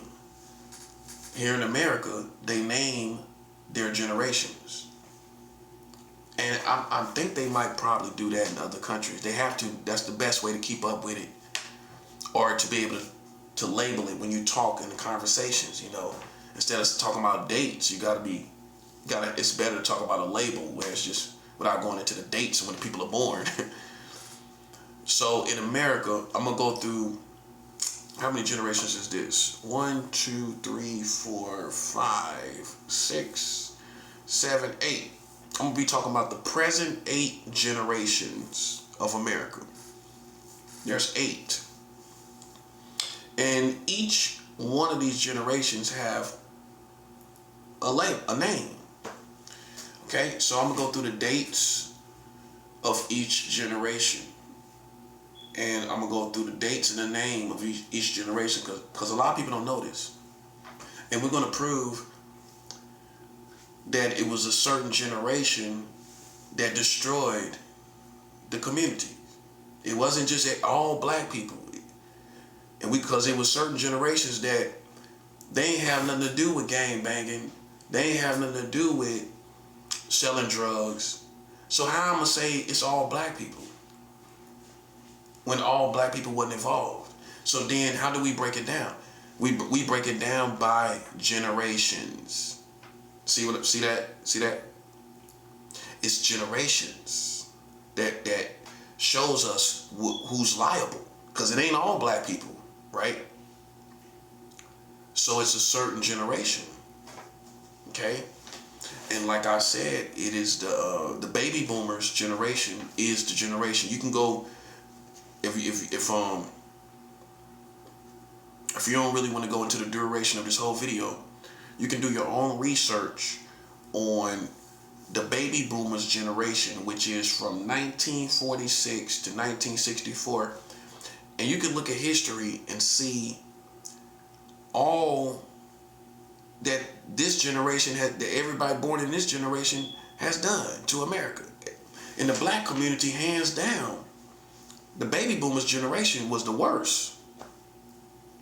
That's why you got this is where you got the Crips and the Bloods, and you got everybody pushing the dope. The main generation pushing crack and the gang banging was the baby boomers. They confuse it with my generation, which is Generation X. I come from Generation X. And the millennials, me personally, I am part of 2 generations. You won't find too many people that can say that. I'm part of Generation X, and I am the oldest of the millennials, because the millennials start in 1981, so I was born in 1981, right? So that's the first date that starts with the millennials. So I'm a millennial, and I'm a part of Generation X. And if you pay attention, you can tell. You know, I act like I act like a Generation X with understanding the government and everything. Then millennials, I can talk about the drill. I can talk about everything that's going on. Drill music. Some of these old heads can't talk about it. But that's how up to date I am. Is I can talk about drill music. Ain't no old heads even know what that is. You know what I'm saying? And I can tell you where it come from and everything. I can take it a step further. Cause some people sitting around smoking weed, some of these old heads thinking drill came from New York. Yeah, that's that drill. Yeah, that's that drill. Sitting around smoking weed. Yeah, nephew, put that drill on. Yeah, nephew, put that drill on. That's that drill. Hey, he hit a rock. He hit a rock talking about, yeah, that drill. Put that drill on, man. Hey, he hit a rock. He hit a rock and he said, yo, put that drill on. Put that drill on, nephew. Hey man, look. I know, listen, I'm current with these young guys. You know what I'm saying? I understand. You know what I'm saying? A lot of stuff that's going on, you know. But it's 8 generations that I'm gonna talk about. It's 8 generations. And the first oldest generation is the lost as something lost and found, as in lost as the opposite of found, lost. The lost generation is the oldest generation I'm gonna go back to, right? And it starts from 1883 to the year 1900 on the dot. So the first generation I'm talking about is lost generation. It's called the lost generation. People born between the years of 1883 and the year 1900 on the dot is people born in the lost generation. Okay, so that's the oldest generation I'm gonna be referring to and referencing. I thought I should stop there, but it's probably older generations than that. But I thought the 1800s, I think that the late 1800s, that's good enough. So the oldest generation I'm gonna be talking about is the lost generation, which it starts at 1883 to the year 1900. So 1883 to the year 1900, which is 17 years. This generation is 17 years. The next one is 16 years, which is the greatest generation, as in the greatest, as to say you are the greatest. So the greatest generation is from 1901 to 1927. That's the greatest generation, when my grandmother was born. Baby boomers is next. Oh, hold up. Actually, see, that's how you know I'm on point. The silent generation comes after the greatest generation. And then you got the baby boomers. I didn't see that. I didn't see it.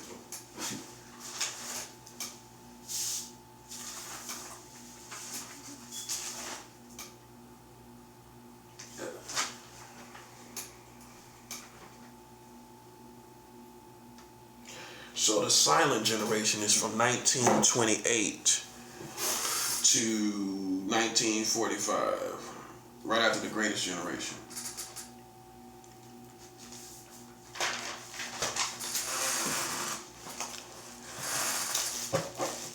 Yeah, the silent generation, as in silence, silent. So you got the lost generation, the greatest generation, and the silent generation. That's what we're going to be referring to.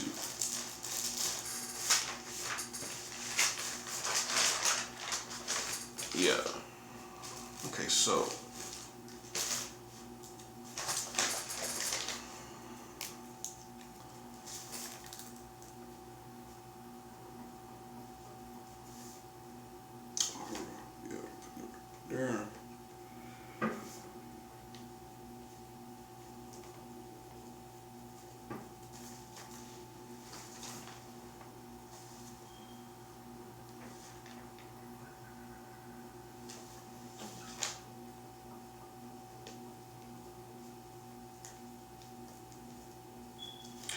Okay, so the lost generation is once again from 1883 to the year 1900 on the dot. The greatest generation is from 1901 to 1927. The silent generation is from 1928 to 1945. Now, you as an African American should always be able to tell people which is the greatest generation of African Americans. If I asked you, what is the greatest generation of African Americans? What's the greatest generation of African Americans? You should be able to tell me in 15 seconds. Out of all these generations, if you are educated, if you are pro-black, especially if people even think you're barely pro-black, you should be able to tell us what is the greatest generation of African Americans. Oh, it is a certain one.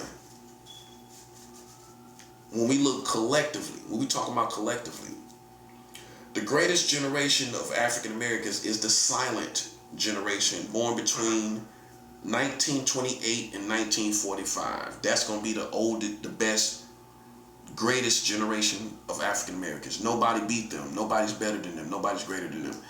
Off the strength that Malcolm X was born in the silent generation. Martin Luther King Jr. was born in the silent generation. Jesse Jackson was born in the silent generation, and Minister Louis Farrakhan was all born in the silent generation. So off of Malcolm X, MLK, and Louis Farrakhan, for me, that solidifies the silent generation being the greatest generation of African Americans in America. So you should be, say, if you're educated, you should be able to tell people that. Well, out of all this stuff we see, who's the greatest generation of people, of African Americans? You got all these different generations. Which one is the greatest? The ones who contributed the most positivity and change for America, for African Americans, which will be the silent generation, born between the dates of 1928 to 1945. Okay? You should be educated enough if you call yourself pro-black. See, I don't even label myself as pro-black, but I'm educated. You see what I'm saying? While other people are corny. They might be, they say they pro-black, but they corny. They don't even know. All right, so, like I said, the silent generation is where you get Malcolm X, MLK, and Louis Farrakhan. So how can that not be the greatest generation of African Americans? It's got to be.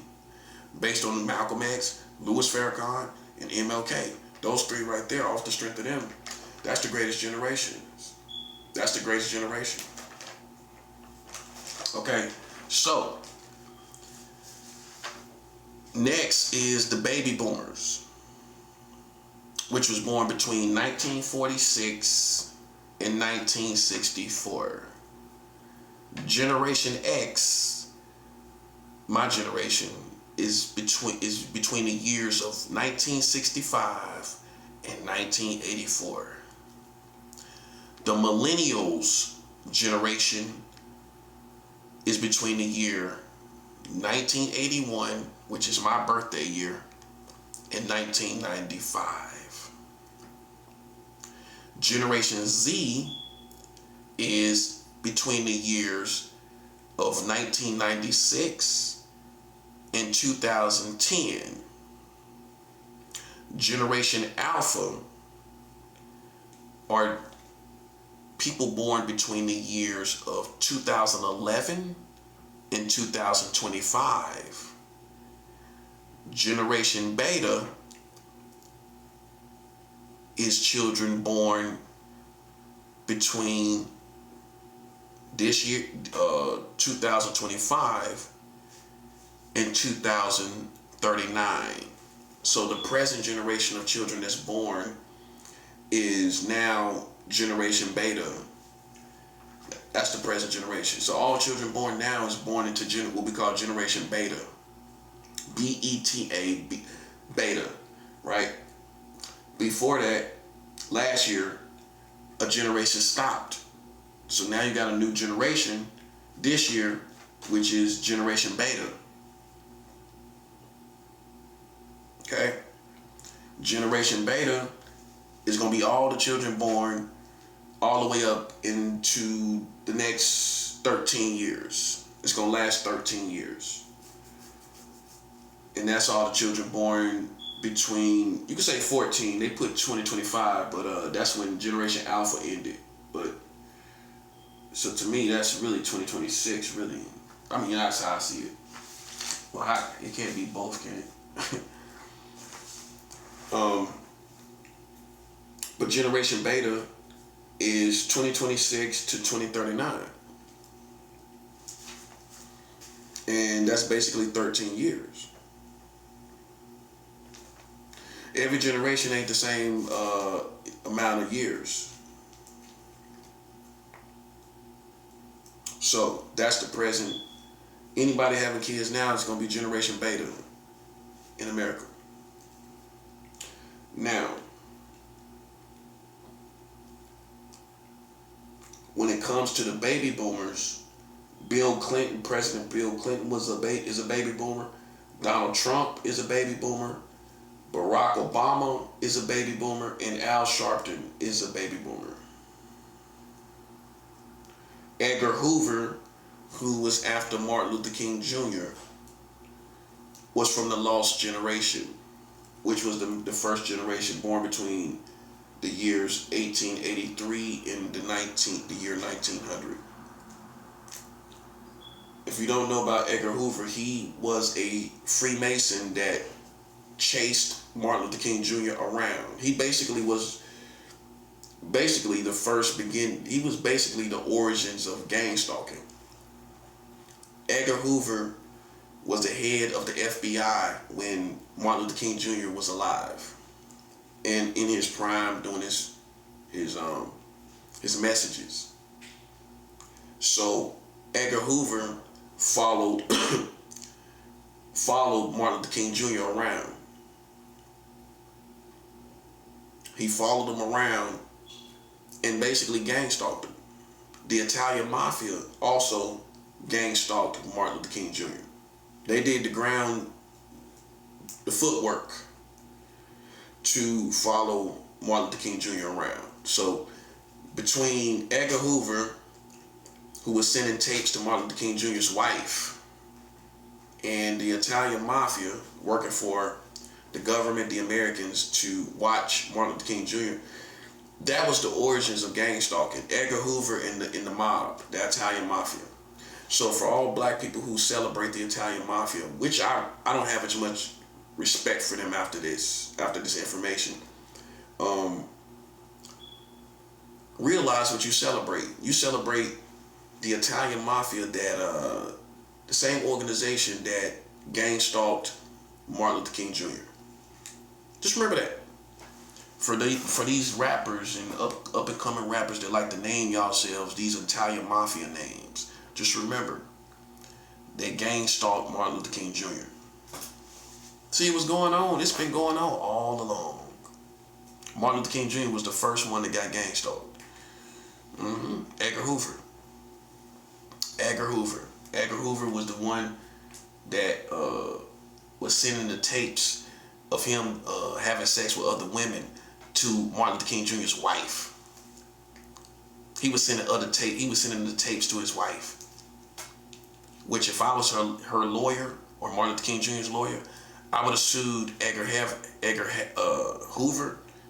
I would have sued Edgar Hoover and the FBI and the American government. I probably would have sued 3 for emotional distress to my wife, because that's it. Last time I checked, that wasn't a crime, but you're trying to make this woman feel some type of way,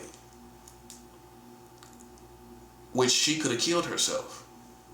So I would have sued Edgar Hoover at least for extreme emotional distress to my wife if that was me.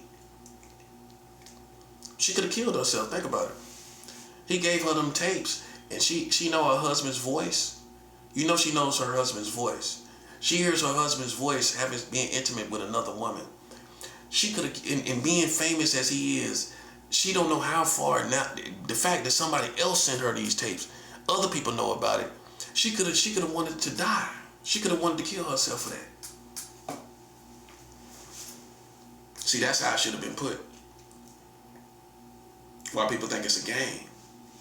See, that's how it should have been put. See, you see, I told you, I have a no bull crap policy, man.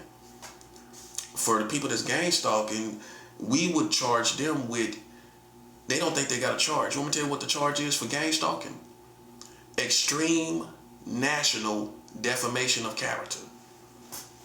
Extreme national, nationwide, extreme national defamation of character. That's the charge. Oh, people get charged and sued for defamation of character all the time. You telling people I'm gay and I'm not living a gay lifestyle, that's defamation of character. That's all you're trying to do. Is shame, call yourself shaming me. That's all. It ain't cause you want me to live a certain truth. It's because you want to shame me to these straight people, to these Americans. It's so funny how the gay people want to shame you with something they proud of. They going around here telling people I'm gay and they ain't seen, when you see me with a man. And that's how America moves. You don't see it, you don't believe it. You don't see it, you don't believe it. You don't believe it till you see it. Meaning the evidence or whatever, in this context, the evidence or whatever that they talking about, that could be real receipts, and you don't see real receipts, then we don't believe it. We ain't split no hairs over it, we moving on. See, that's how it's supposed to be, but you thought I was somebody to play with, bro. And that's why this happened to you. And that's all that there is too. I don't care about your feelings. F your feelings. You know what I'm saying? F your feelings, man. I don't care about your feelings. I live in the real world. You know what I'm saying? You come out here with no charges. You come out here playing with people.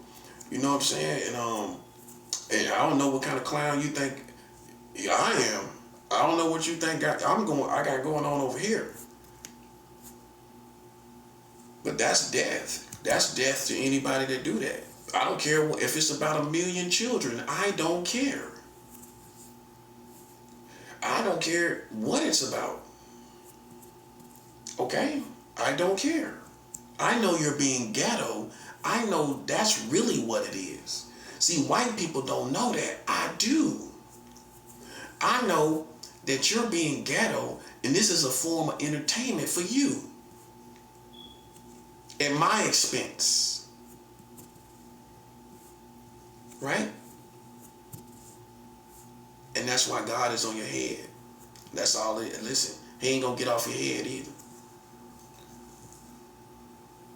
He ain't gonna get off your head. See, like Whoopi Goldberg's character Celie on Color Purple said, until you do right by me, ain't nothing the Americans gonna do is gonna prosper. Until you do right by me, listen, ain't nothing these black folks gonna do that is gonna prosper. That's how you curse people. You remember she putting her hand out like that? She cursed them. Because her sister in Africa taught her how to curse people. She said, that was a curse. People missed it. Why do you think she put her hand out like that? That was a curse. That's what it was. Why do you think she did that? She cursed him. And listen what she said. Until you do right by me, everything you do is gonna fail. Everything black people gonna do is gonna fail. Everything America gonna do is gonna fail. Until you do right by the prophet, everything you do is gonna fail. Oh, that's a real curse, by the way. Everything y'all do is gonna fail until y'all do right by me. That's where it's at. That's where it's at. Just like she had that energy in that movie where that man drug her through hell. That's why she was able to curse him, and he couldn't do nothing about it. He already knew what he did. See, if he didn't really do nothing, he would have been vigorous and probably slapped a woman. But he already slapped a woman. He already knew the stuff that he did. He already knew what he did. Listen, buddy. He deserved that curse. He deserved it. Danny Glover's character deserved to be cursed. He was two-timing her. He was with Suge Avery. You know, he right in her face. Right there. Moved in another woman right there. People ain't looking at that part. He moved in another woman right there. Until you Americans, I don't care what you think about yourself, buddy. See, what I'm going to show you is, I'm on the right side of being black, and you're on the wrong side of that. You're on the wrong side of being black. You ain't on the good part. So you want to claim the good part. The good part is for me. Oh, ain't nobody did nothing to you, buddy. Ain't nobody did nothing to you. What we do? But defend ourselves. Stop playing, bro. Listen, man. You're with me personally. You're not on the right side of being black, buddy. You're on the wrong side. The negative, the ratchet part, the negative part. You're not on the good part. No. So none of that stuff that's good is going to apply to you. That's going to apply to me. Like, no matter what y'all do, until you do right by the prophet, you're going to fail. You put me in this building on purpose, and I already know it. And listen, I already know that, buddy. I'm black. You can't hide nothing from me.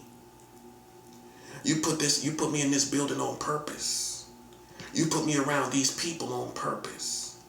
And until America does right by me, ain't nothing Trump gonna do is gonna prosper. Everything Trump gonna do gonna fail.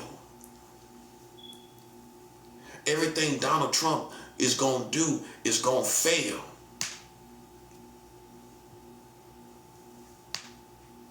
Everything, watch, it's gonna crumble in his hands like sand. It's gonna crumble in his hands. As soon as you think he getting ahead, everything he do, it's gonna crumble in his hands. It's gonna run through his hands like sand. They ain't gonna enjoy nothing no more. They ain't gonna have no pleasure. They ain't gonna have no pleasure from eating. They ain't gonna have no pleasure from sex, from drugs, from cigarettes. They ain't gonna have no sex from even cigarettes. This whole community is not gonna have no pleasure from nothing they do. They're gonna buy food and eat it, and they ain't gonna have no pleasure. They gonna buy food and eat it, and they ain't gonna get no pleasure from it. You gonna smoke cigarettes, you gonna go through cigarettes like a chain smoker, and you can't get no satisfaction. You gonna smoke weed and ain't gonna get no satisfaction from it. You gonna do drugs and try to lose your mind, and you ain't even gonna be able to lose your mind. You're going to do all kind of drugs, and you ain't going to have no pleasure. Until you do right by me, you ain't going to be able to escape. You ain't going to be able to escape through drugs. You ain't going to be able to escape through alcohol. You ain't going to be able to escape as Americans. This is real. You ain't going to be able to escape. See, this is the kind of curse you send out when people been playing in your face like they've been playing in my face. From coast to coast. Listen, playtime is absolutely over. Playtime is absolutely over. Until you do right by me, this whole country gonna fail. Everything they do gonna fail. God done put the spotlight on me, and until they act like they know, what they done, and stop playing stupid, okay, then this country gonna fail. See, you thought, just like these white folks think, you could have swept me under the rug. You could sweep me under the rug like some little dirt that you'll get to later. You thought you was gonna sweep me, like we say in the South, you thought you was gonna sweep me under the rug. Like sweeping dirt under a rug. You thought you was gonna sweep me under the rug. You can't sweep this under the rug. What you have done to me, God is not allowing this country to sweep it under the rug. This is how bad it is. How you think God see it? You know how God see it? Like anybody else would see it. You ain't had no charges on this person. You see this person minds his business. You still played in his face. You still played with him. Listen, until you do right by me, your country is cursed. Officially. Mark my words, buddy. You and your families are not going to make it. Now, I don't want you to make it. Why would I want you to make it? After you played with me and played in my face. See, the person you played with is now become your worst nightmare. I'm worse than you. You would have been better off doing this to a gangster than me. You would have been better off doing it to a thug. What a thug gonna do? All he gonna do is run around, ride around until he wind up shooting somebody. That's all he gonna do. That's all that's gonna happen. You would have came out better playing with a thug or a gangster than playing with me. Because I cursed you officially as a whole community. That means the whole UWAP, the whole thing.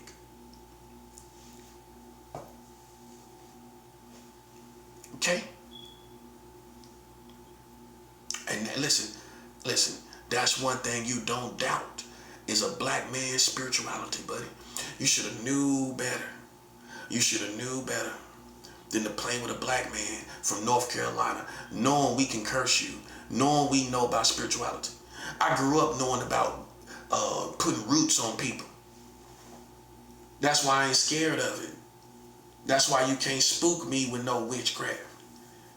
Because I grew up in the environment. Charlotte, what people don't know about Charlotte, Charlotte is a witchcraft community. You might not know that. Oh yeah, you like the soul food? You like all that good stuff? Okay. Charlotte is a witchcraft community. They go back generations and generations of using hoodoo, which y'all call roots. Well, we call roots. Y'all call it hoodoo, actually. We call it roots. We call it putting roots on people. New York, y'all say root, put a root, which is informal for us. Fluently is plural. You put roots. You put roots on people. We don't say put a root. You put roots on people. That's how we say it fluently in the South. So I heard about putting roots on people when I was a kid. I heard about that from a kid. I had the understanding of that from a child. I knew what it meant too. I understood what it meant. We learned about putting roots on people when in the Carolinas way before, you know, all this phenomenon, everybody talking about it now and doing it now. Hoodoo, right? Which is low country voodoo. Where you got Dr. Buzzard. Dr. Buzzard is from the Carolinas. St. Helena Island. That's the Carolinas. So in New Orleans, you have voodoo, and in the Carolinas, you got hoodoo. If you want to pick a center point based on the highest ranking practitioners of hoodoo and voodoo, you're going to go to New Orleans for voodoo, and hoodoo is going to be the Carolinas. Not Mississippi, not Florida. Florida got the voodoo because of the Haitians coming to Florida. See, I know the history. That's why I can't be spooked with witchcraft. That ain't gonna do nothing. I'm from the Carolinas. They should have told y'all. Now, if I had been from Milwaukee, a black dude from Milwaukee, right, something weird like that, right? Cincinnati, he from Cincinnati. Black dude from Cincinnati, okay. Black dude from, that's no disrespect to Milwaukee or Cincinnati, you know. Actually, I found a church in Milwaukee. I sent some money to Milwaukee, actually. But people see it differently when you from the Carolinas. When it comes to spirituality, they listen. These corny old Bugs Bunny New Yorkers up here don't know. Old Bugs Bunny New Yorkers up here don't know no better. Our spirituality run deep, bruh. Which, listen, when you play with us and you strike our soul and it goes to another level where we all in, right? Like to die, to do this, you ain't gonna make it, bro. You ain't gonna make it. I done put my soul in this. You ain't gonna make it. Because you played with me like I'm a teenager, like I'm in my 20s. I'm a grown man. I'm almost 50 years old. I'm less than 10 years away from 50 years old. And you playing with me like I'm 25. Half that age. You playing, and that's what white folks gonna have you out here doing. Playing with grown black men like they boys. You ain't never seen me act. I'm humorous. I'm hilarious even. But you ain't never seen me carry myself like no boy. You ain't never seen it. I'm too mature. I'm too mature. I'm too mature. You tried to label it something that it wasn't. You tried to label what I'm doing as something that it wasn't. Like I'm a drifter or I'm some autistic special needs boy going around the country.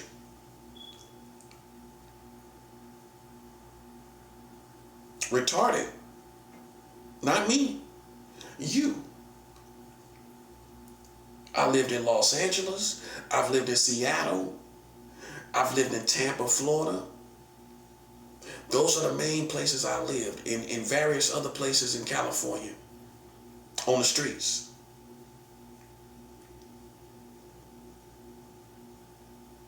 See, a clown like you think it's a game, don't you? That's why, listen, buddy, we ain't even got started yet. We ain't even got started. This ain't even the beginning.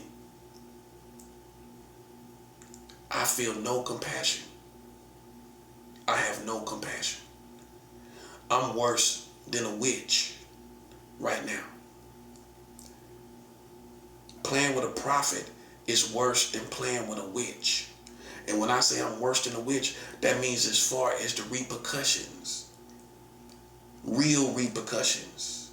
Worse than a witch can do. Because even a witch gonna come in and see everything that's been done to me. They gonna say, oh, all that's gonna go through. All of that going through. He ain't even gotta do a lot. No, he don't. As a matter of fact, he ain't gotta do nothing, really. All he gotta do is let karma have its perfect work and them people dead. It's just a matter of time, in other words. I guess you could say I'm being a little more proactive about it. But I don't have to be proactive about it. A witch will tell you, that know the rules, all you done to him, all he got to do is sit back and wait for it to come in. He don't got to do nothing. This is overtime. This is my love for God. This is for other reasons that I fast and also do other things. Because I'm doing this to get my soul straight. Also, to get my heart right. To get my mind right. I don't got to do this for you to reap what you sowed. I don't have to do this to make you get what you deserve. You done so much as a community, it's no way around it. The best thing you could have done was get my money, and God might have helped you. And you can act like I'm a con, but you know all you did, so you know I'm not. Okay, so you know all you did, right? Okay, so ain't no reason for you to really think I'm a con. You played with me, you thought it was a game, you and them goofy-faced white people, you thought it was a game, and now it's not. Sitting around looking stupid now. These white folks sitting around looking retarded now. And guess what? I ain't having no compassion. That's why I separate myself from all these so-called Christians. No, go ahead. You can tell me I'm fake. You can tell me I'm witchcraft. Go ahead and tell me whatever you want. I am already separated from you. I beat you to it. I don't want nothing to do with nobody. that can't talk about this stuff intelligently that's going on right now. I already done separated from you first. So you ain't even got to worry about it, buddy. I done did the honors. I already separated from all these Christians, all these religious people sitting back, looking like slaves, looking at us go through this. But then you halfway with the people over there. You halfway with the celebrities. You halfway with these famous people while Christians are being gang stalked. Oh, why? Because you heard I was against black people? No, see, they was against me. This is the repercussions of it. All they was doing was pointing to my behavior as a repercussions for it. They ain't telling you what happened. You know how ignorant black people can be. Let's keep it real. That's how I know who knows black people and who don't. Well, okay, well then you should have knew they had their part.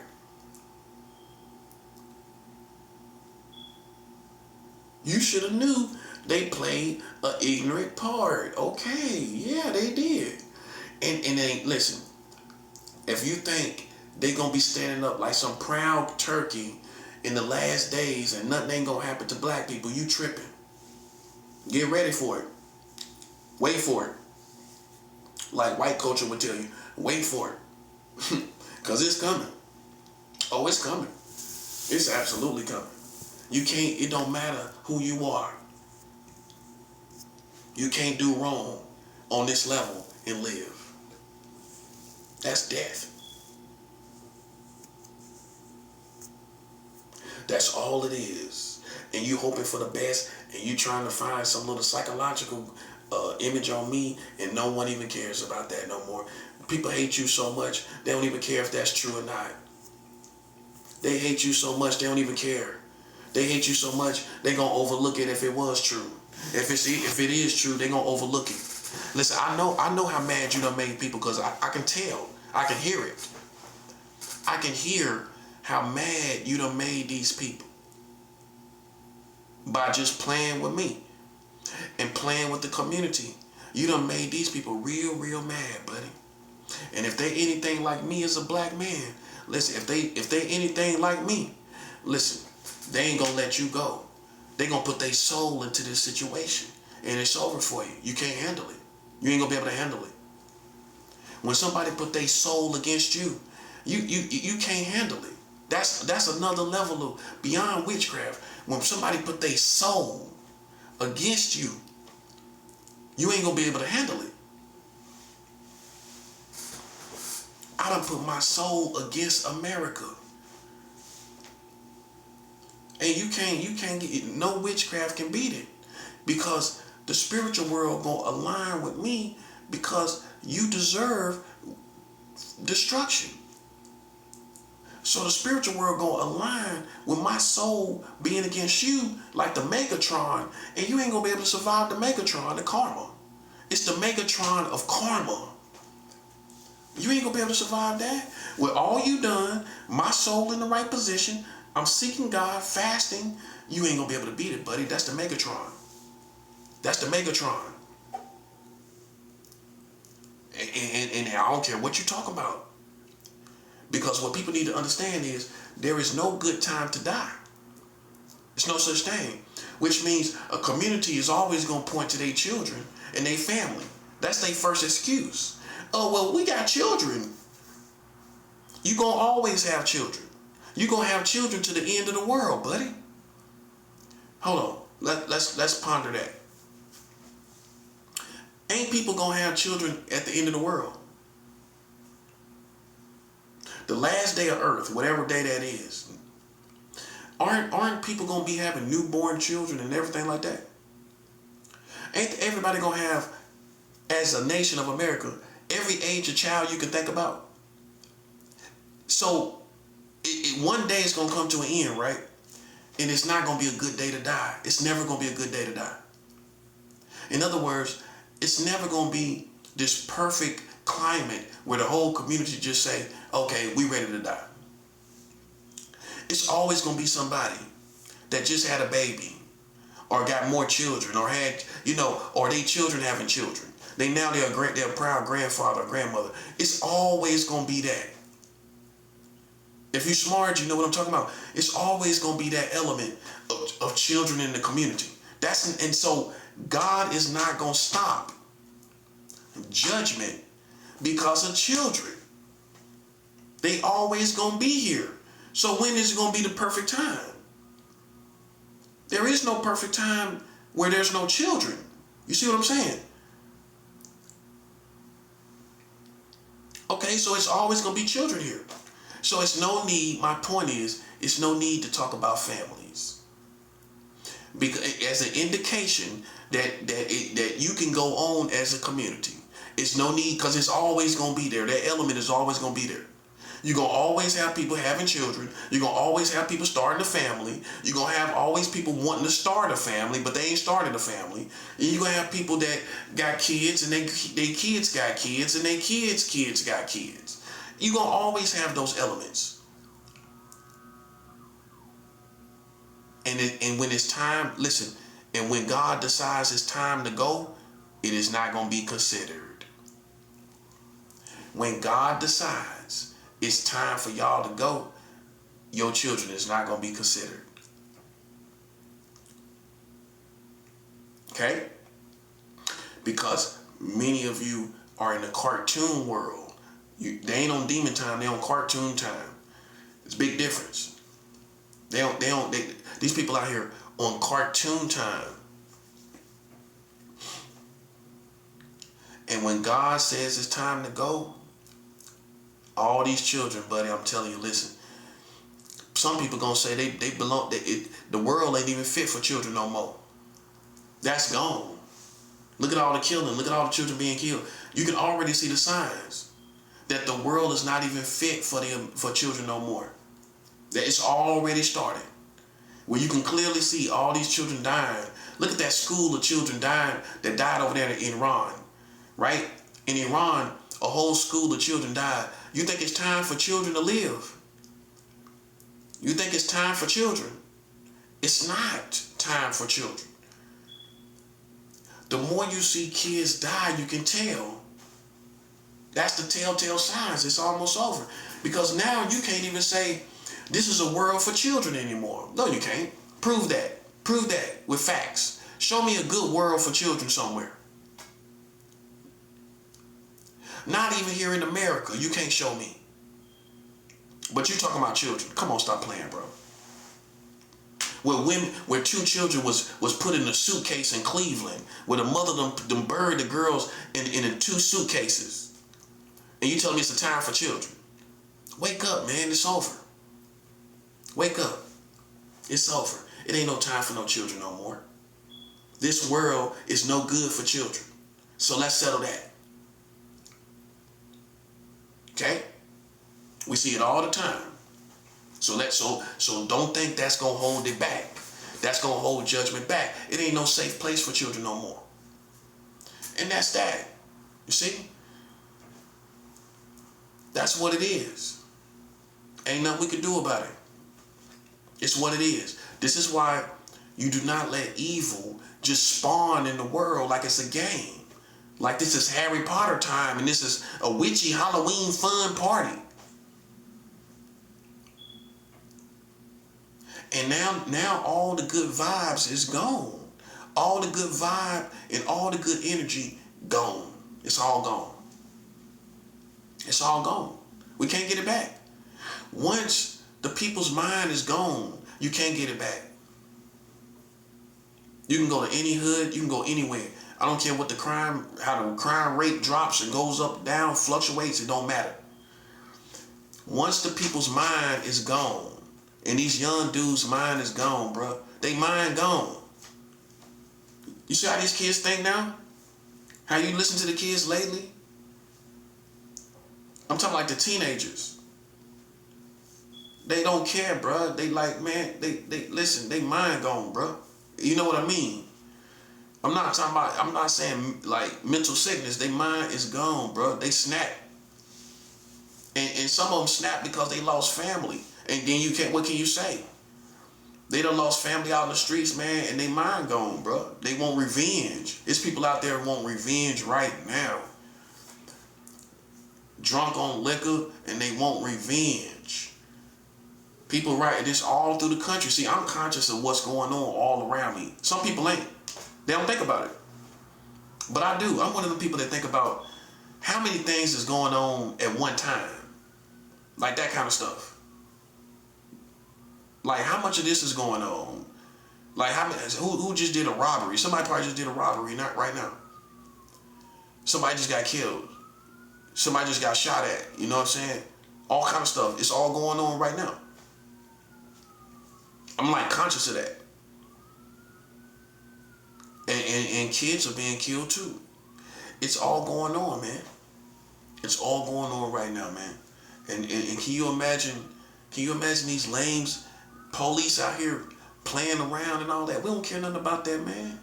That's why I don't care nothing about New York no more. New York ain't nothing but a circus, man. That's all it is, bro.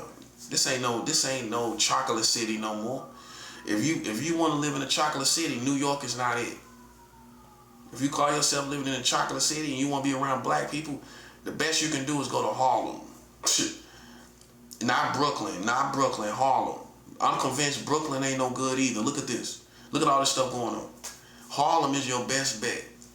Harlem is your best bet, buddy, when you come to New York. Other than that, listen, man, this is a clown show, bro. This is a clown show. I don't respect nothing really but Harlem at this point. That's about it. Other than that, I don't respect nothing. Brooklyn, I don't respect Brooklyn. Nope, not wholeheartedly. Not wholeheartedly. Harlem is okay with me. You know, they ain't done me no wrong. They ain't had a chance to. I had a good experience, and the gang stalkers didn't get to do nothing over there. They ain't get to try to ruin my reputation over there. So it's in mint condition. You know, my reputation is in mint condition in Harlem. So with that being said, you know, all I respect is Harlem. I don't respect nothing else in New York. If you got a brain, you need to try to go to a chocolate city. You come out better. DC, DC the closest place. DC, Baltimore, all of that, man. Because all this other stuff, all these strange, that's how these people come in. These secret societies, weirdos, they strive off of these little weak communities, you know. They strive off of it. They can't come nowhere else. They can't. They can try to use black people that work witchcraft in those communities, but it's going to be short-lived because it ain't going to be able to dominate the community. Black people ain't going to never let witchcraft dominate their communities. And that's what these other witchcraft people need to understand. You know God, you know God's people. You know black people culture. They believe in God.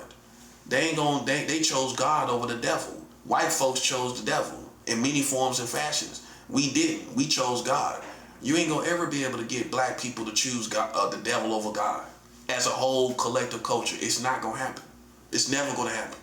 And you can recruit as many people as you want. Our culture ain't gonna never do that. You know why? You know why? Because we can't depend on the devil for money. We can't depend on the devil to get us out of struggles. We can't depend on the devil to hold our mind together. See, people forgot why black people chose God, because we needed God to survive. White folks had money. They didn't need to, they ain't have no struggle. They wasn't depressed because they ain't got no money or no food or whatever. You know what I'm saying? They ain't have to pray through stuff to get through stuff. That's why they don't believe in God. And then you find people that they had to trust God. They had to try to see if God is real. They found out God was real, and that's why they praise God like they do. See, that's our roots. No pun intended. That's our roots. And ain't nobody gonna change that. Ain't none of these corny dudes that's using witchcraft gonna ever change that. So with that being said, man, any real black community ain't gonna never give over to the devil wholeheartedly. He gonna have his people everywhere. But we ain't, as a whole collective black community, we ain't gonna never serve the devil. Because it don't make sense when you struggling. Why you gonna choose the devil when you struggling? Oh, he gonna promise you some things. Old school gonna tell you anything he give you, you're gonna take 5 steps forward and 10 steps back. Anything the devil give you, this is what old school black people tell you to counter that. Anything that devil give you, you take 5 steps forward, you're gonna take 10 steps back. Just like that. That's what they gonna tell you. So listen, I know my people. I know black people, and ain't no way in the world with your little plan for witchcraft to rule over the community, that ain't gonna never work. Okay? So that means you can't manipulate the hood. You can't, it's too much struggle. It's too much struggle, and they ain't gonna depend on the devil. Who gonna do that? Especially the old school black people. That's the main ones. They ain't gonna never give in to no devil and witchcraft. No, good wholesome old school black people. Nope, ain't gonna happen. That's why they can only manipulate these young people. They can't manipulate the old school. They cannot. I know that. That's how you know I know black people. That ain't gonna happen, buddy. That ain't gonna happen. Cause you look at your refrigerator, you start looking at all the stuff you ain't got. How you gonna trust the devil? How you gonna play with him? When most likely he the one done trashed your whole situation. He the one done played with your life. Some people are resentful towards the devil. You ever thought about that? Some people are resentful to Satan for what he's done in the black community. That's another thing. We're resentful towards the devil. All the stuff he done. I just lost a brother 2 years ago. Home invasion, got killed with a gun. My family's still going through that.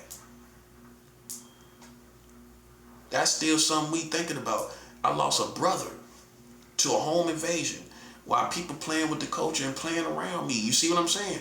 And I'm not playing. Because think about how you would look at it. You lost your brother and people playing in your face. You gonna tolerate that? No. You're not tolerating none of that. But see, a clown is not conscious of those things. A clown is not conscious. I make them conscious. That's why to me, it's a race war, buddy. It's a race war. We're gonna smack that smile off these white people's face. Leave our handprint on their white face. You smack a white person, that red handprint, my handprint gonna be on your face. I put my handprint on your face, buddy. Listen, man, I don't care how you feel. I'm ready to do something about this. You understand me?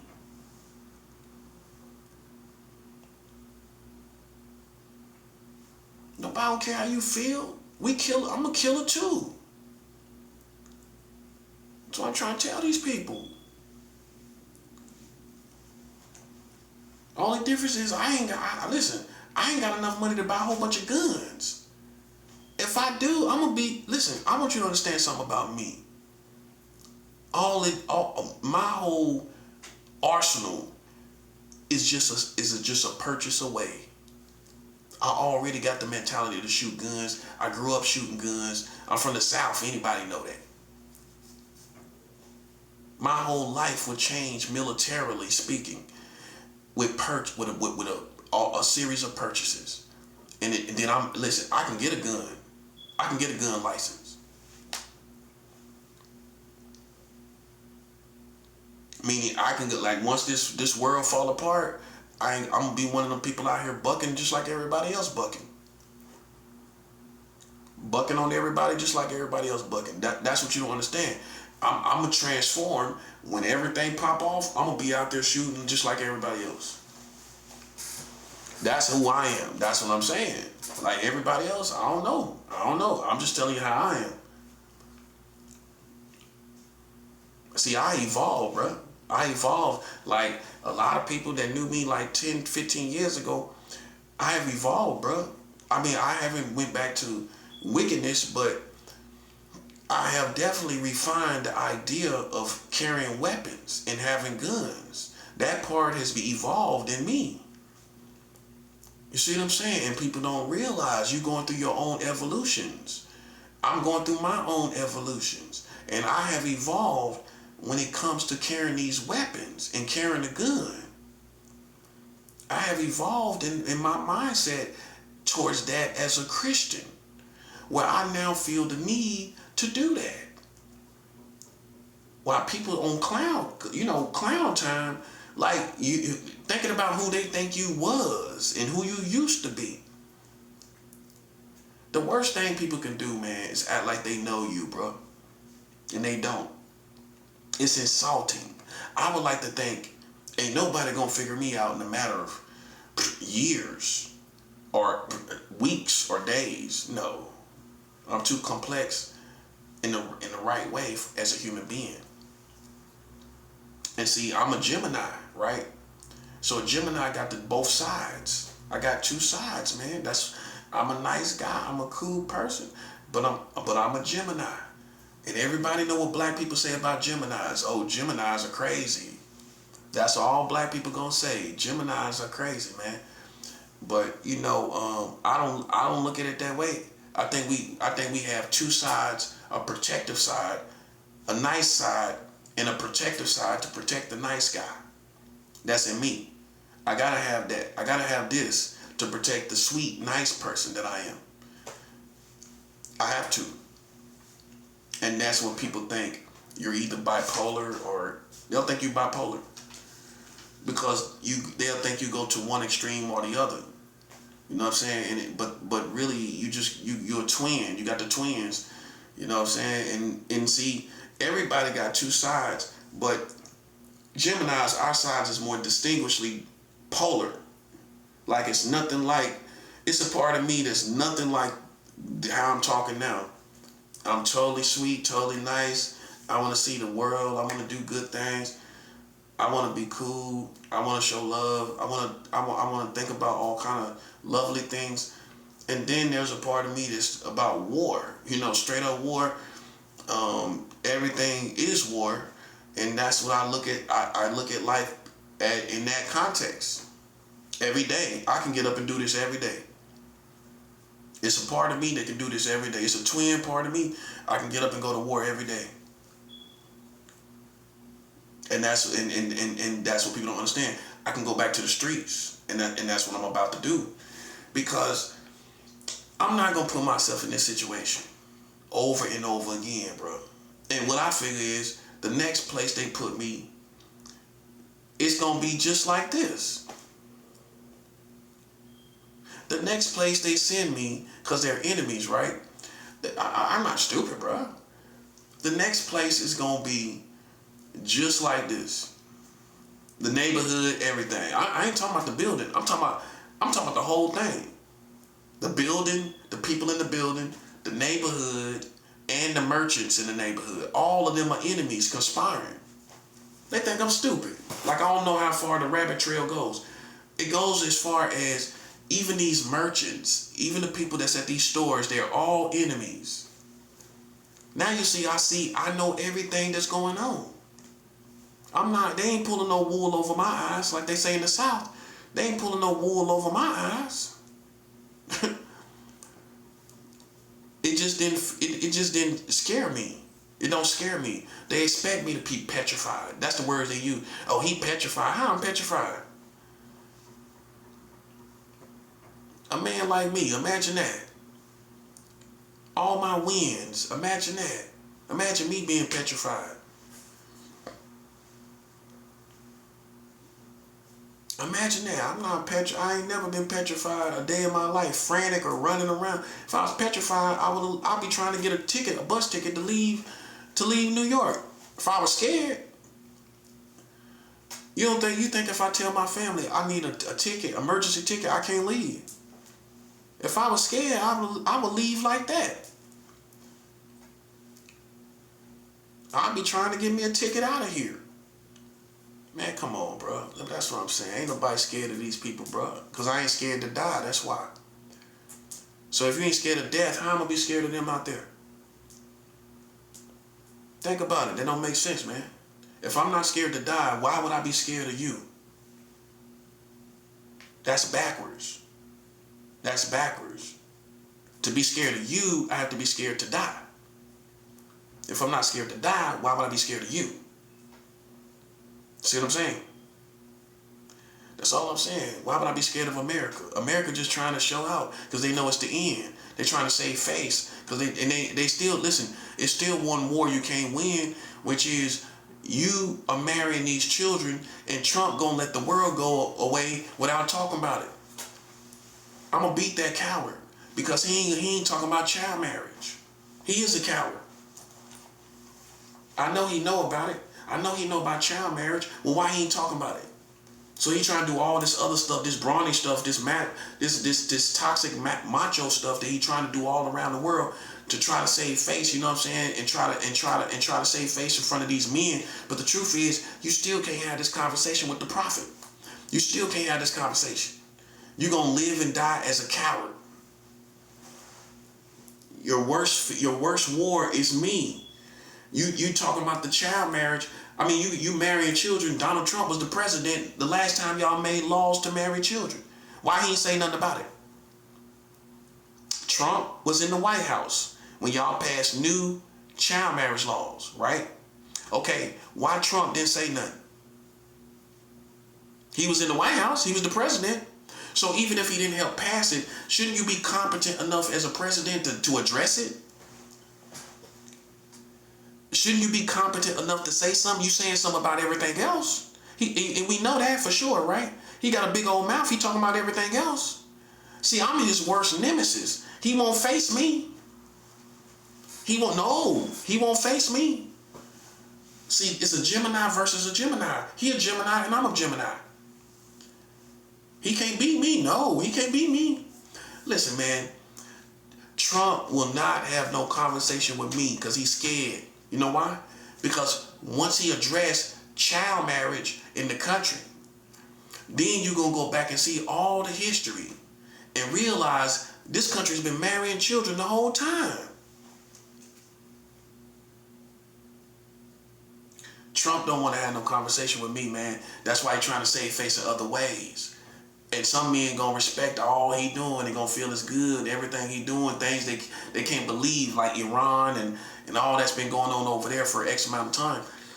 They can't believe this stuff is happening. So they respect him. But see, on the low, everybody know, the streets know he couldn't face me.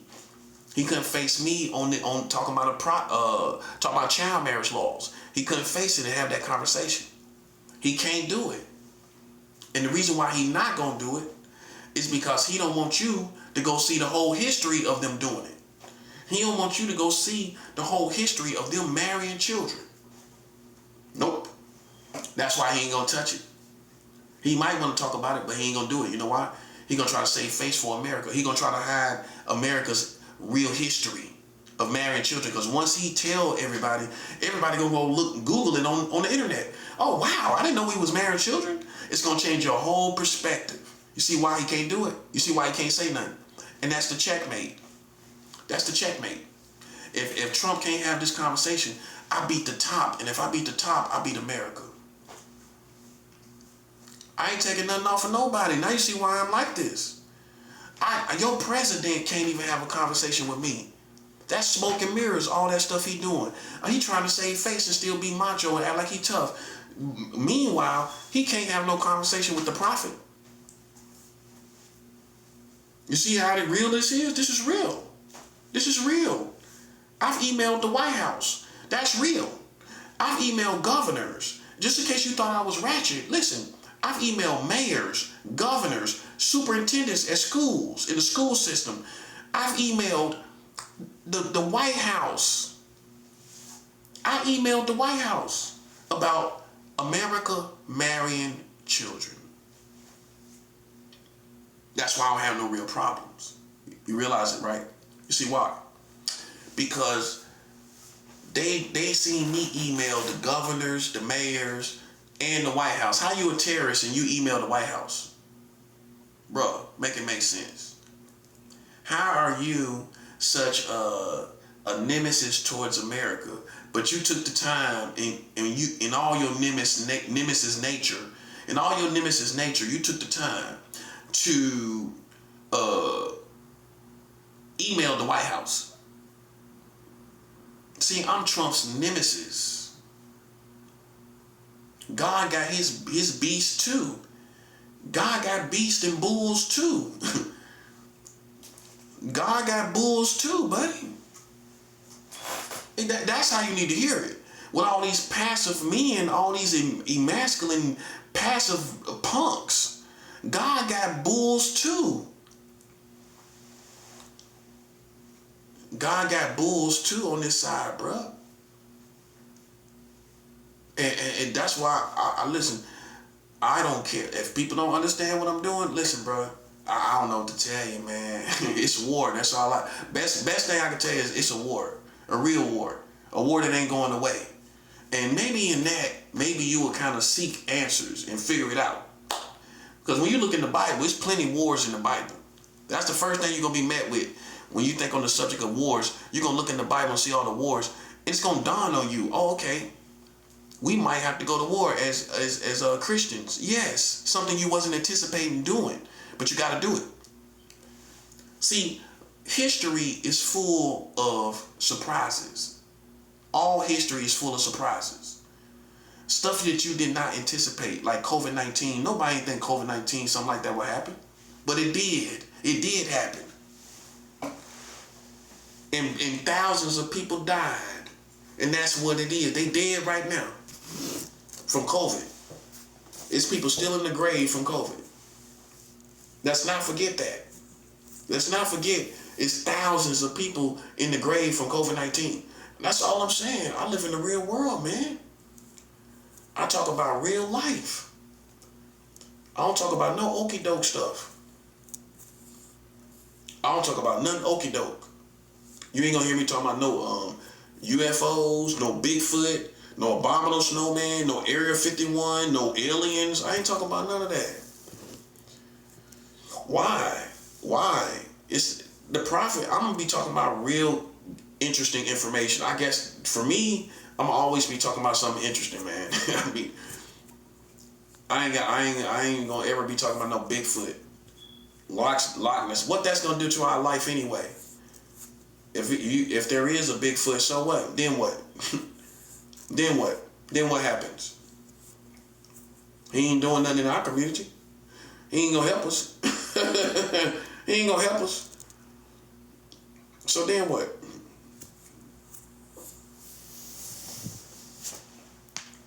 That's all I'm saying, man, is I just wanted my money. That's it.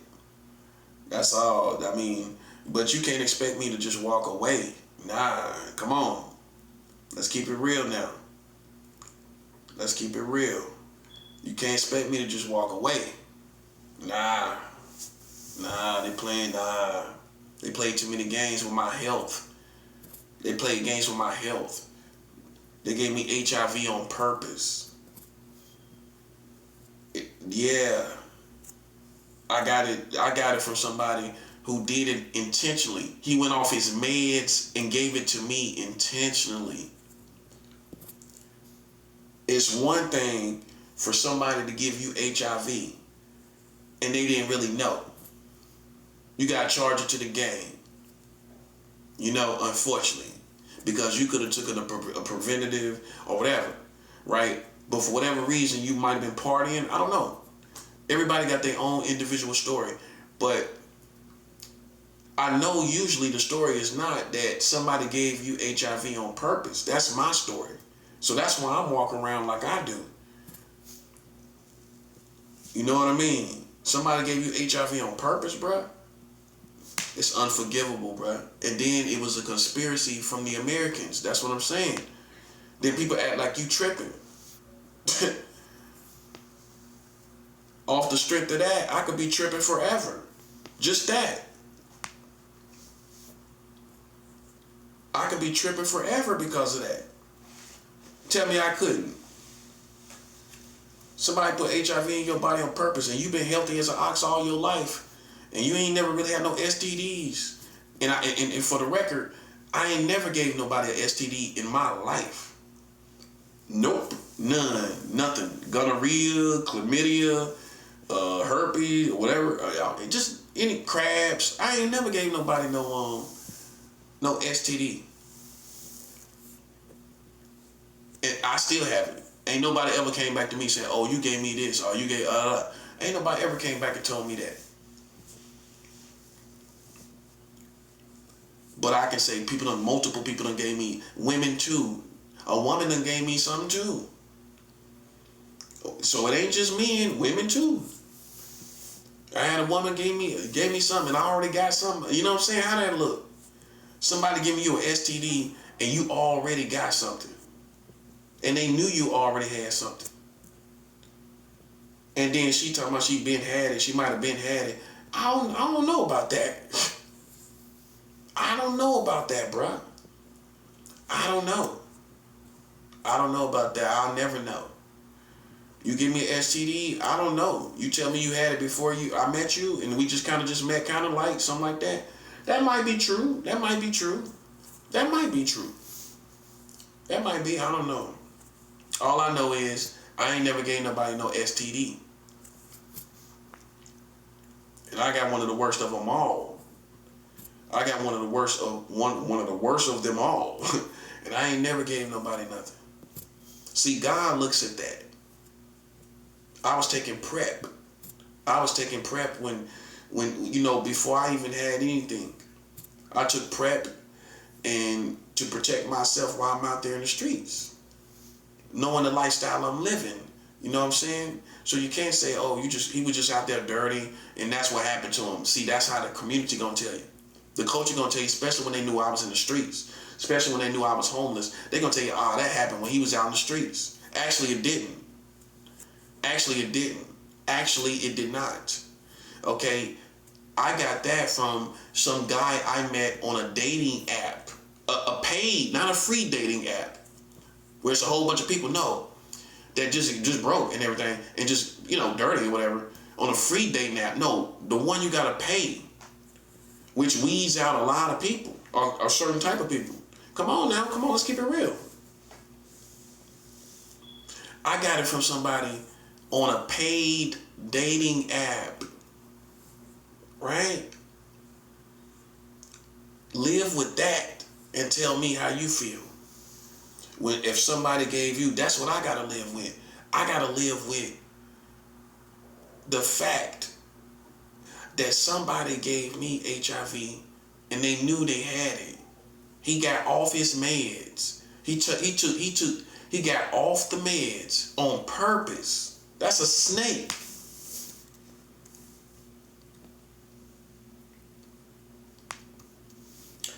And how should I be today? How would you have me to be today?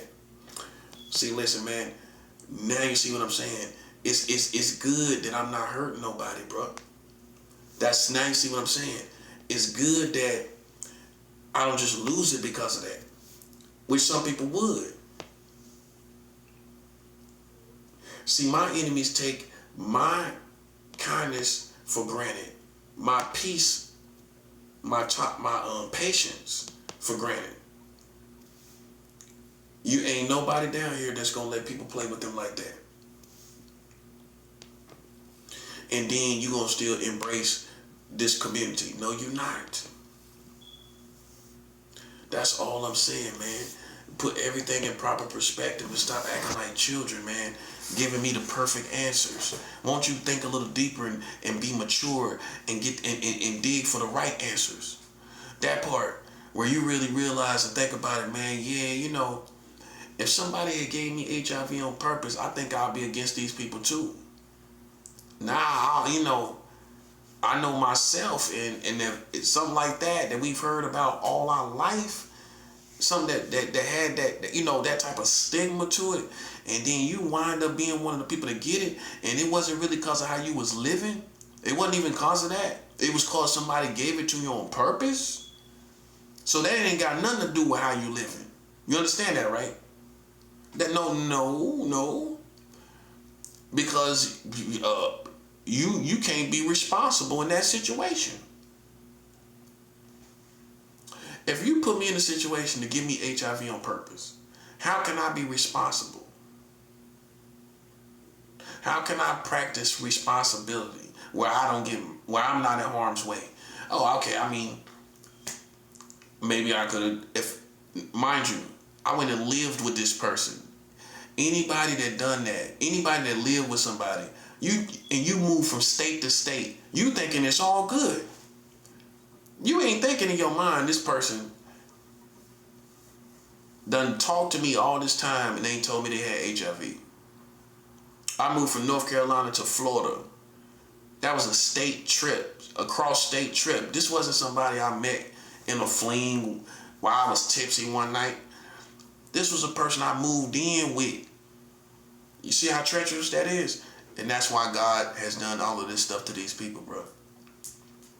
That's why it's happening. That's why I'm on one every day. See, if that hadn't happened like that, then I would have came to terms with HIV just like charging into the game. But see, what put a battery in my back is when these same type of people put HIV in my body on purpose, these Freemasons and all of that. That's who it is. Police, Freemason, Illuminati, whatever you want to call all that foolishness. All of that was in there, right? It's no way you gonna tell me I'm supposed to have a battery in my back, bro. Come on, man, come on. Let's be real. Let's be real. Let's be real. For real, man. Let's be real here. Let's be real here. Let's be real here, buddy. Let's be real here. Ain't no way in the world. You don't think you don't think I should have I should just be showing love and I should just be cool with everybody. You know what I'm saying? See, that's what really got me on one right there. You know what I'm saying? Because you're going to think about it over and over again. Like, man, somebody put the HIV in your body on purpose, man. You going to war about that. And it's the same people, too. That's what it is. Like, that's what it really is. It's the same people that's still playing in your face that was responsible for that. And they sitting around looking at you and playing in your face. Listen, man, that's why I don't have no mercy. So now you see why. You know what I'm saying? I'm in good health. You know what I'm saying?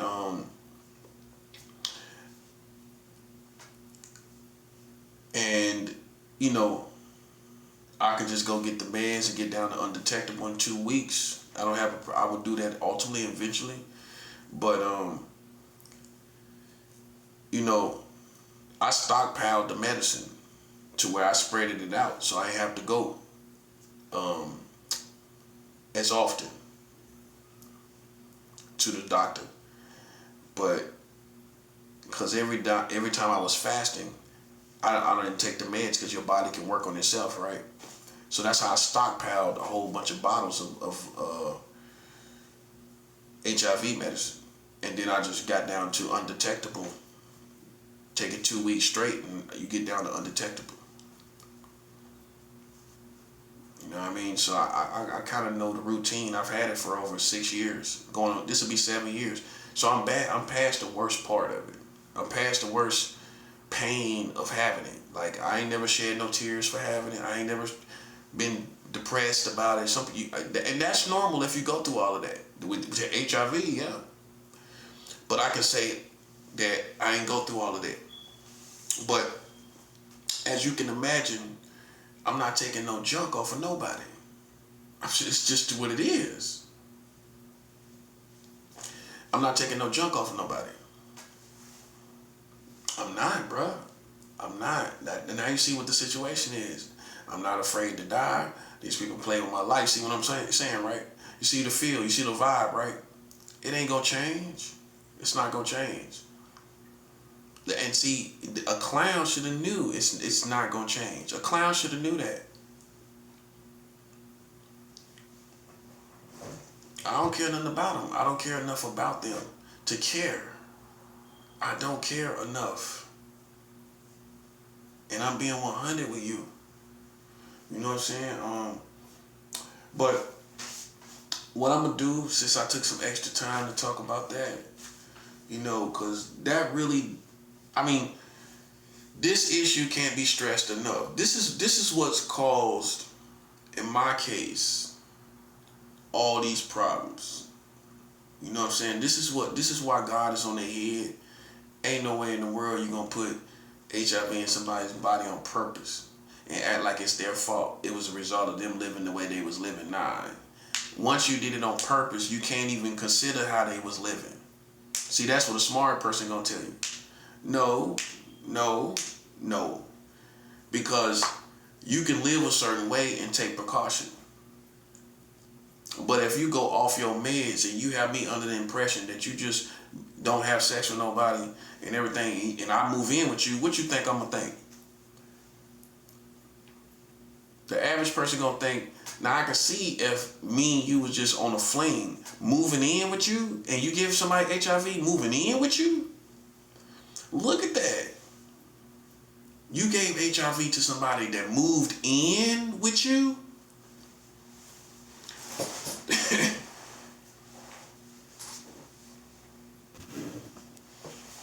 That's what I'm saying, bro. That's why, like, now you see why I'm on one, man. That's why I don't owe nobody no explanation. I feel entitled. I do. I definitely do. And that's how it is.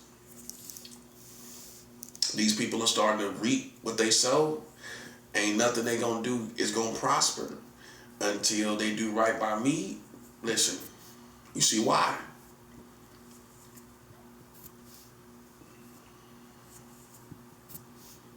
This is why. You know, this is people seeing how far it can go for entertainment purposes. Now we done turned up, and it's World War III, and you know, I don't care. Looking for me to have sympathy is a fool's decision. I'm not gonna have no sympathy, not without no money. Not without money. Don't hold your breath. Don't hold your breath, buddy. Because I gotta have revenge, man. I'm doing it God's way. I'm doing it God's way though. I'm doing it God's way. You know, with spiritual warfare, with my spiritual weapons and everything like that. But as you can imagine, I could care less about the present world and what it consists of and people's hopes and dreams in America. I don't care about none of that. You know, you're not gonna care.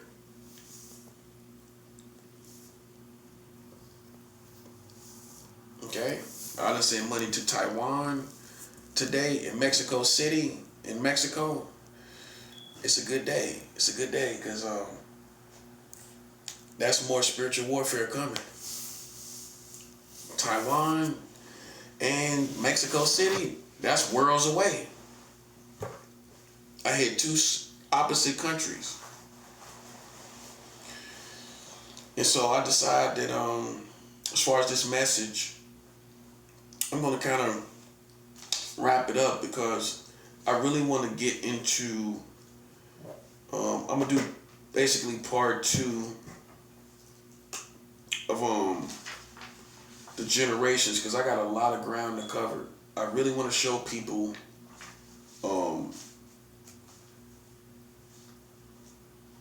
why all these generations and what they caused. I want to break it down. I got information to really break this down. You know what I'm saying? Because it wasn't a certain generation that I mean, it is a certain generation. It's not just people. It's generations. Even in any country, most tribes and nations of people are going to break down the liabilities among their people by generation. They're going to say, well, this generation didn't do this generation didn't do that, this generation didn't help us do this, they didn't continue doing this, what our ancestors was doing. So you break down the liabilities by generation. Each generation has liabilities. Each generation has liabilities. And that's how you, by micro understanding of tribes, you break down each tribe and their history with like a micro understanding, if that makes sense. Going in and breaking down each tribe and magnifying all their details. And you can see where we went wrong as a community. And where we went wrong was the baby boomers. The baby boomers are the ones that destroyed this country. Okay? They destroyed this country hands down. It wasn't nobody else. It wasn't, my generations was too young. And so obviously everybody else was too young. Everybody now followed behind something else. Or in this case, someone else, which was the baby boomers. They the ones that start selling crack first. They started selling crack first. They started with the Crips and Bloods. The leaders were baby boomers. That's the generation they came from. You can look at Crips, and you can look at Bloods. They both, all the leaders of both of those groups were all baby boomers. They wasn't Generation X. You could think they were. They wasn't. So in between, with drug selling and gang banging, all the ones that started it with the gangs was baby boomers. Who you gonna say destroyed our community? Generation X, we was too young. So it wasn't all black people. We covered that. So then who was it? It was Generation X. It was Generation, excuse me, that's in my head. It was Generation Baby Boomers. If you look up the dates of the baby boomers, it's between 1946 and 1964.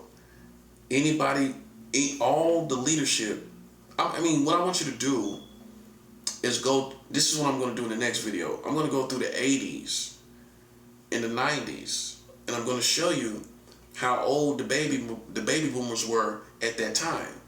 That it could have only been them that was gang banging, that was selling drugs, because we was too young. I was too young. Crack came out the year I was born. I'm not proud to say that, but I was born the same year crack came out. Right?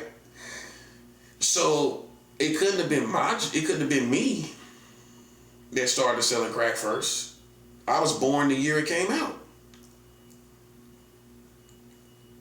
So it was people before us, which means that was baby boomers. The baby boomers were the ones that was selling crack specifically and doing the gang banging. Okay? And we can't blame no one else. We can't say it was the silent generation from Malcolm X and MLK. Now, some of them, the youngest of them, it probably was. They got involved a little bit too. But the main generation had to be the baby boomers based on the ages. What you got to do, and how you find this out for yourself with your own research, is that you take the dates people were born and you put them in certain times. So in the 80s, for example, the baby boomers were between 35 and 17 when crack came out. You telling me that's not who was selling drugs? That's the perfect age for it. 17 to 35, all the 20s, all 17 to 18 and 19, all the 20s and 35, halfway through your 30s. That's all who was out there. And that was the generation of the baby boomers. When crack hit the scene in 81, the baby boomer generation was between 35 and 17. How you telling me it's not them? It was them. If crack came on the scene in the generation that was 17 to 35, right at the perfect age, 17, right, and up, you telling me that's not who was out there selling drugs? That's who it was. So my point is, that's who single-handedly destroyed the communities of for black people. Definitely, the baby boomer generation destroyed the black community with gang banging and with selling drugs, selling crack. Right? That was the baby boomers. So it wasn't every generation. We was too young. I was too young. Generation X was too young. We were too young. So who was it then? It wasn't us, so you can't say it was us. So how do you address it? You address it by generations. Something we don't do in the black community. You address it. You address it by generations. Okay? Because the liabilities don't belong to everybody, so you can't say we just gonna take everybody gonna take the blame. No. Educated people ain't gonna let you do that. They ain't gonna let you blame everybody.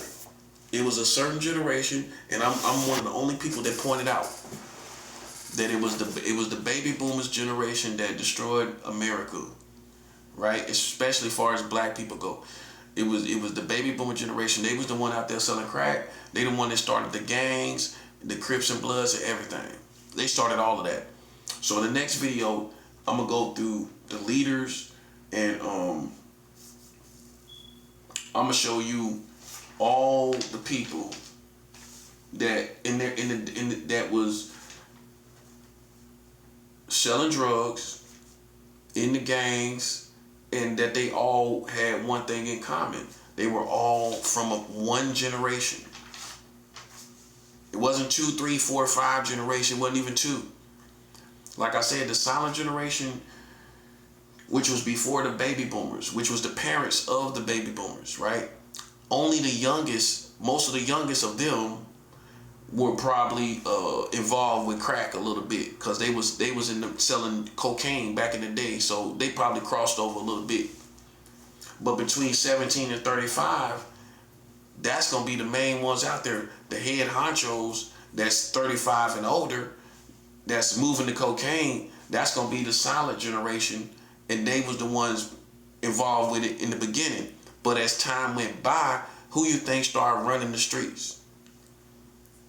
With the baby boomers being 17 to 35 when crack came out, and only with time they got older, right? They took over. You know, the silent generation might have been holding the weight as far as the drugs, right? But with time going by, the baby boomers gonna take over. 17 to 35 when crack started out. 5 years later, the oldest baby boomer is what? 40 years old. The youngest is what?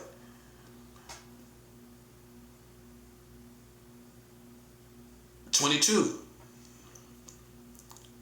22, right? I think that's it. Yeah, 22. 22 and 40. That's just 5 years later. You telling me 22 and 40, 5 years later after crack was out, everybody 22 to 40 years old wasn't out there in the streets? That's baby boomers. They was the ones out there 5 years after crack came out. So you can't blame, my point is you can't blame everybody. We study who caused the liability. See, this is a good way to research history, period, of any group of people. Because it ain't all white people that was racist. You know, you can't blame them all. But we can go to generations and we can see which ones was. We can see which ones was the most racist.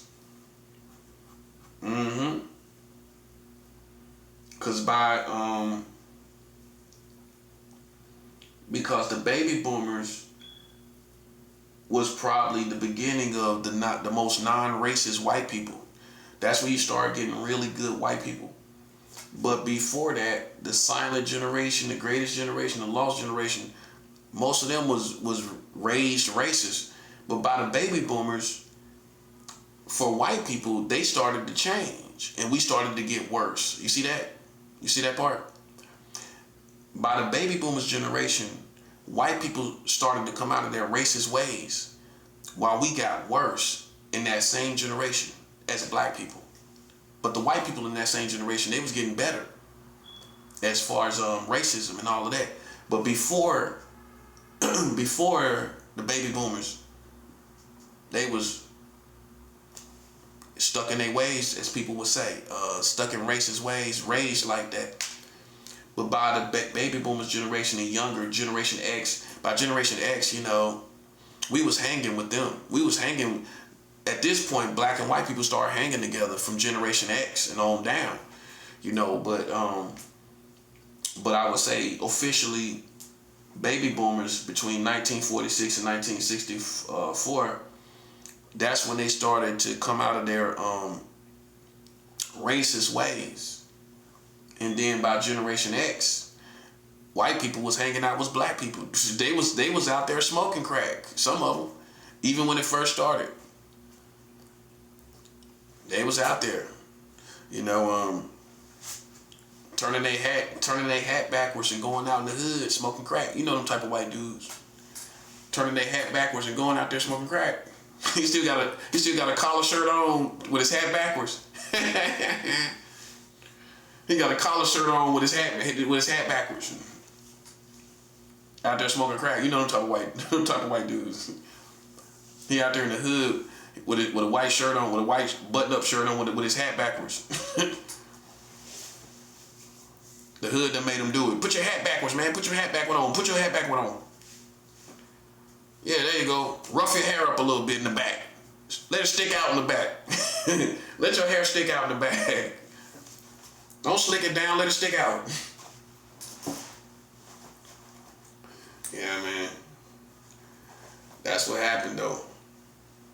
So, you know, a lot of people don't know this. They don't know nothing about generations. They don't know the names of the generations. They don't know none of this stuff. So with any community, even if you go outside of America, break down the generations, and that's how you figure out where the liabilities lie and who's the best generation of that community. You know, because as a black person, you should be able to tell people what's the greatest generation of African Americans. Somebody asked you that, you should be able to tell them instantly. The silent generation is the greatest generation of African Americans off the strength of Martin Luther King Jr. and Malcolm X and Louis Farrakhan, right? Off of those three, that's the greatest generation of African Americans because they contributed the most, they did the most, they had the right mentality. And then we lost, with time going by, as more time went by, we lost the mentality. So in the next the next video, I'm going to show you how the baby boomers was a recipient of the greatest generation of African Americans, which was the generation of Malcolm X and MLK and Louis Farrakhan, which is the silent generation. The baby boomers, which was the worst generation, was side by side. They was the children of the silent generation. They were supposed to be the students of Malcolm X and MLK and Louis Farrakhan, but they lost their way. And so in the next video, that's basically what I'm gonna break down. I'm gonna show you how the baby boomers wasn't supposed to be the worst generation. They were supposed to be the best because they were the students. They were the direct students of the silent generation. When you get Malcolm X and MLK, they were the students of those of the silent generation. So they were supposed to be the best. Yep, they were supposed to be the best. So that's what I'm gonna be getting into. What happened? What happened? How did they lose their way when they were supposed to be the students of Malcolm X, MLK? And how did that generation lose its way?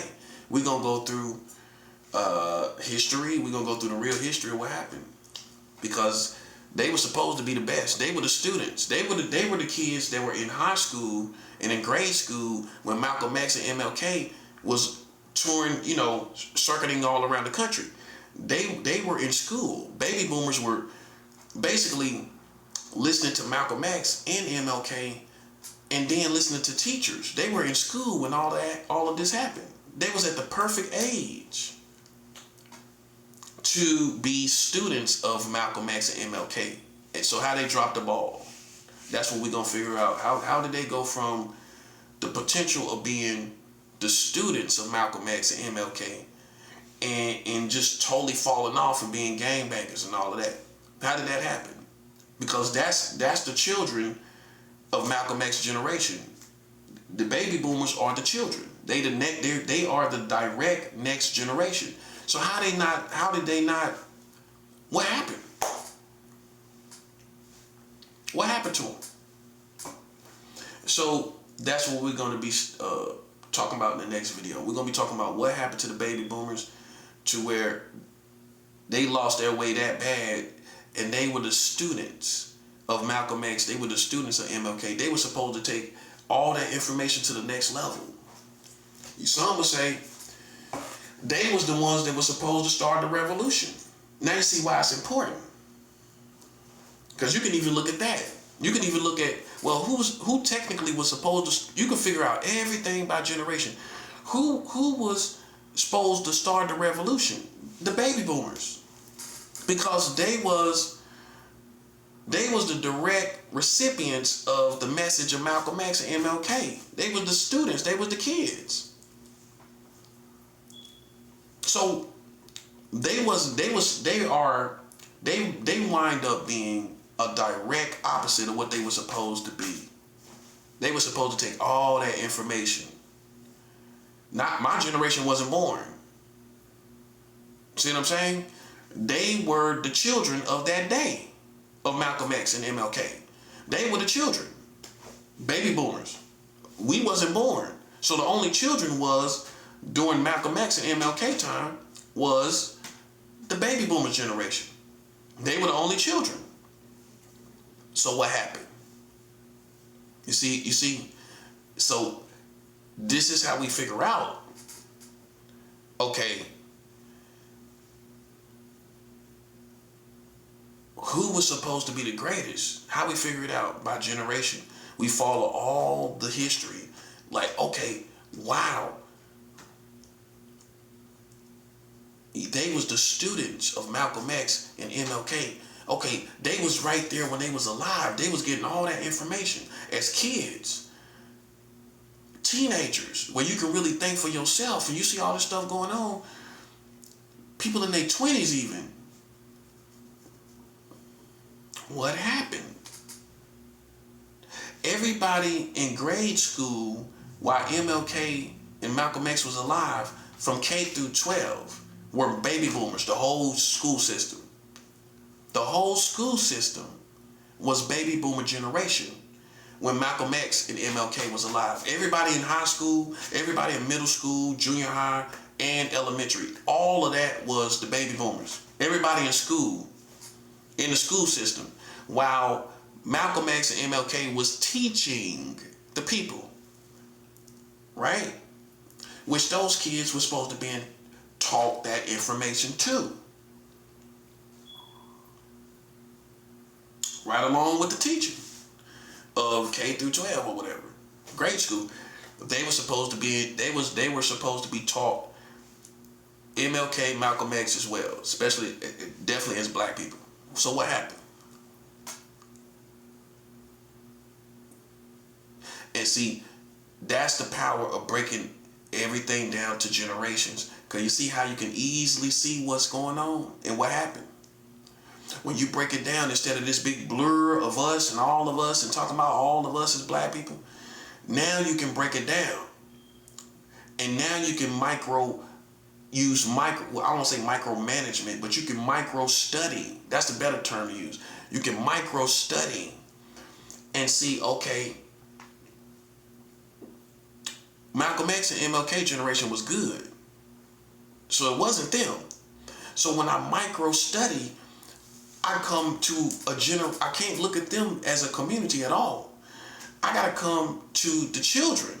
I gotta come to the students, the people after the silent generation.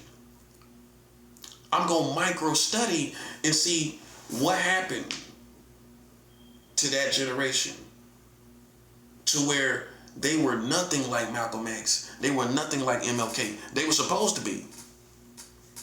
So what happened? So that's what we're going to be getting to in the next video. Yeah. Blessings.